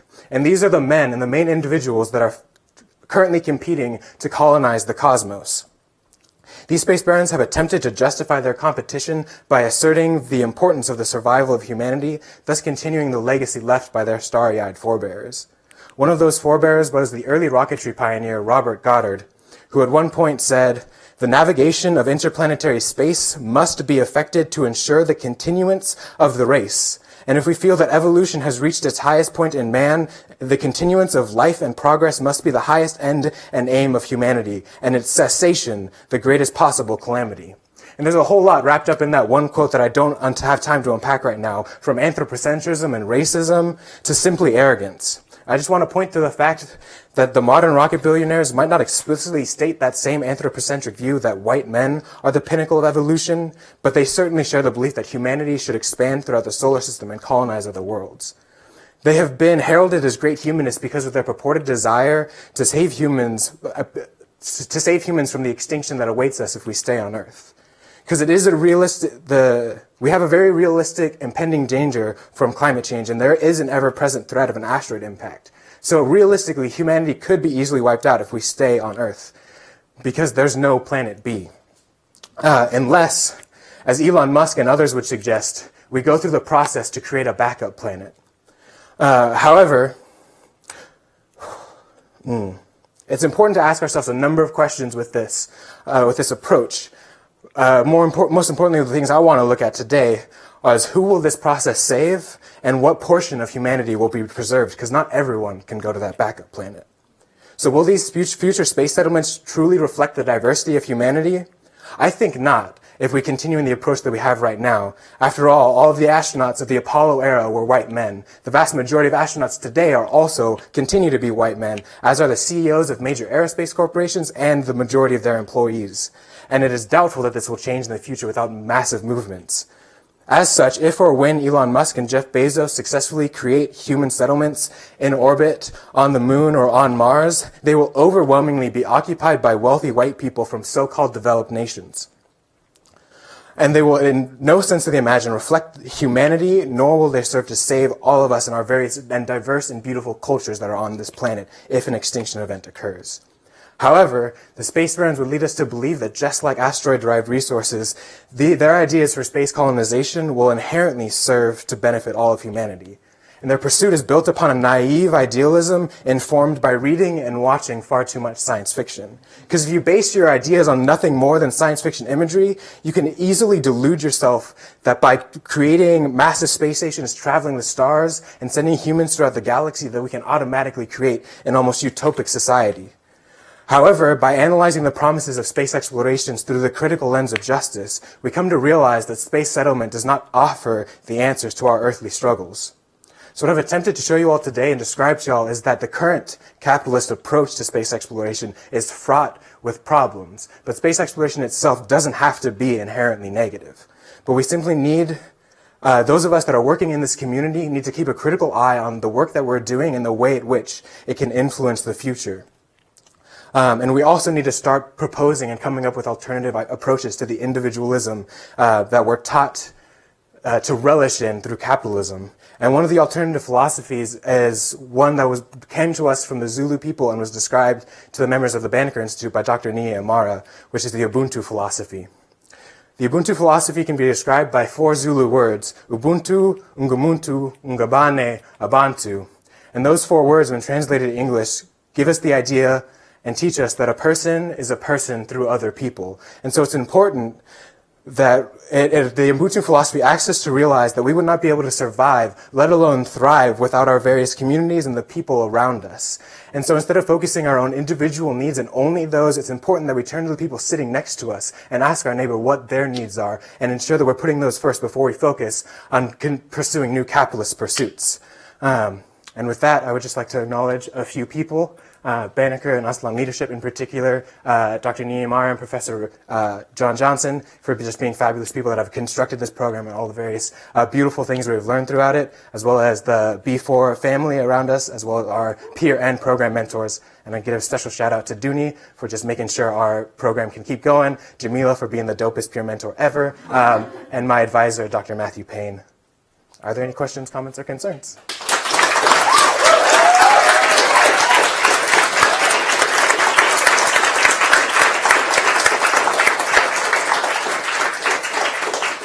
So I learned that this was going to be hot fire because of 4 little fire emojis. There's not an emoji that can capture the beauty of that talk. Thank you so much, Tyler, for the work that you put into that and for sharing your thoughts with us here today. What questions do we have for Tyler? John? I guess, do you have any thoughts on ways that things that the community can do now or are doing now that could take space exploration or like the idea of exploring space to be something that more than just the space barons? Yeah. I think the biggest thing that's happening in our society right now that'll serve to benefit that is the Banneker and Aztlán Institute.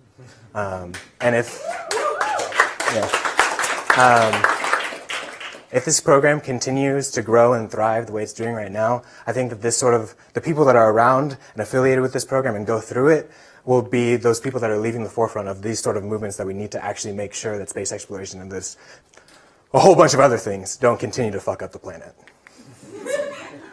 So, maybe I shouldn't say that. I'm just recording. Mike. So I think we heard a lot about all the ways that we're subject to these forces, whether it be capitalism and other means of exploitation. Can you give some examples of how some of these marginalized communities are resilient? So Jamie did a good job touching on that during his presentation when he talked about the third way and the Haitian people. And so that's something that's happening right now where we're seeing third ways cropping up in those, all the language that's used to describe those countries that describe it. So the previously colonized countries are coming up with those third ways, and we see it in the fact that they had those armed revolutions earlier, just a couple decades ago. And so the resiliency we see is that they're creating these third ways, and then in places like Ghana, where they come up with when Kwame Nkrumah first took office as the first president of the newly independent Ghana, he was able to institute these socialist programs and really come up with really good and efficient 2 5-year plans and a 7-year plan that would have made Ghana a force to be reckoned with, really. But then there was a whole military coup thing that went on, as tends to happen. So there's a lot of ways that people are resilient, I guess. I don't know if that necessarily answers the question directly. All right, well, let's thank Tyler and all of today's speakers.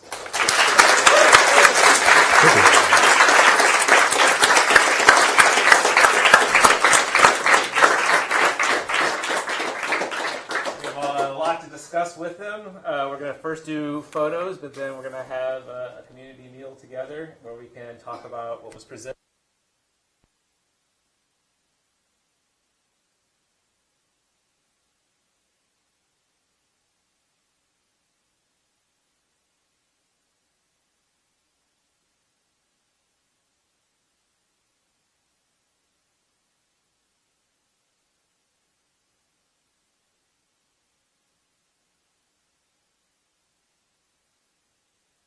Everyone, just really quickly, there's a few things I hope we could take care of before lunch. There's 3 items. First, we'd like to arrange some tables for everyone to eat lunch, which should start around 12:30 if the person shows up on time.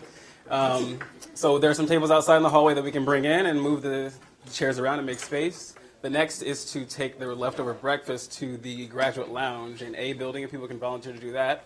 And then we can all corral ourselves onto the steps of Phillips. And Lewis is going to take a couple of photos for us for our website. Which one is first, the group photo or the tables? Let's do the group photo first. It's the most hassle.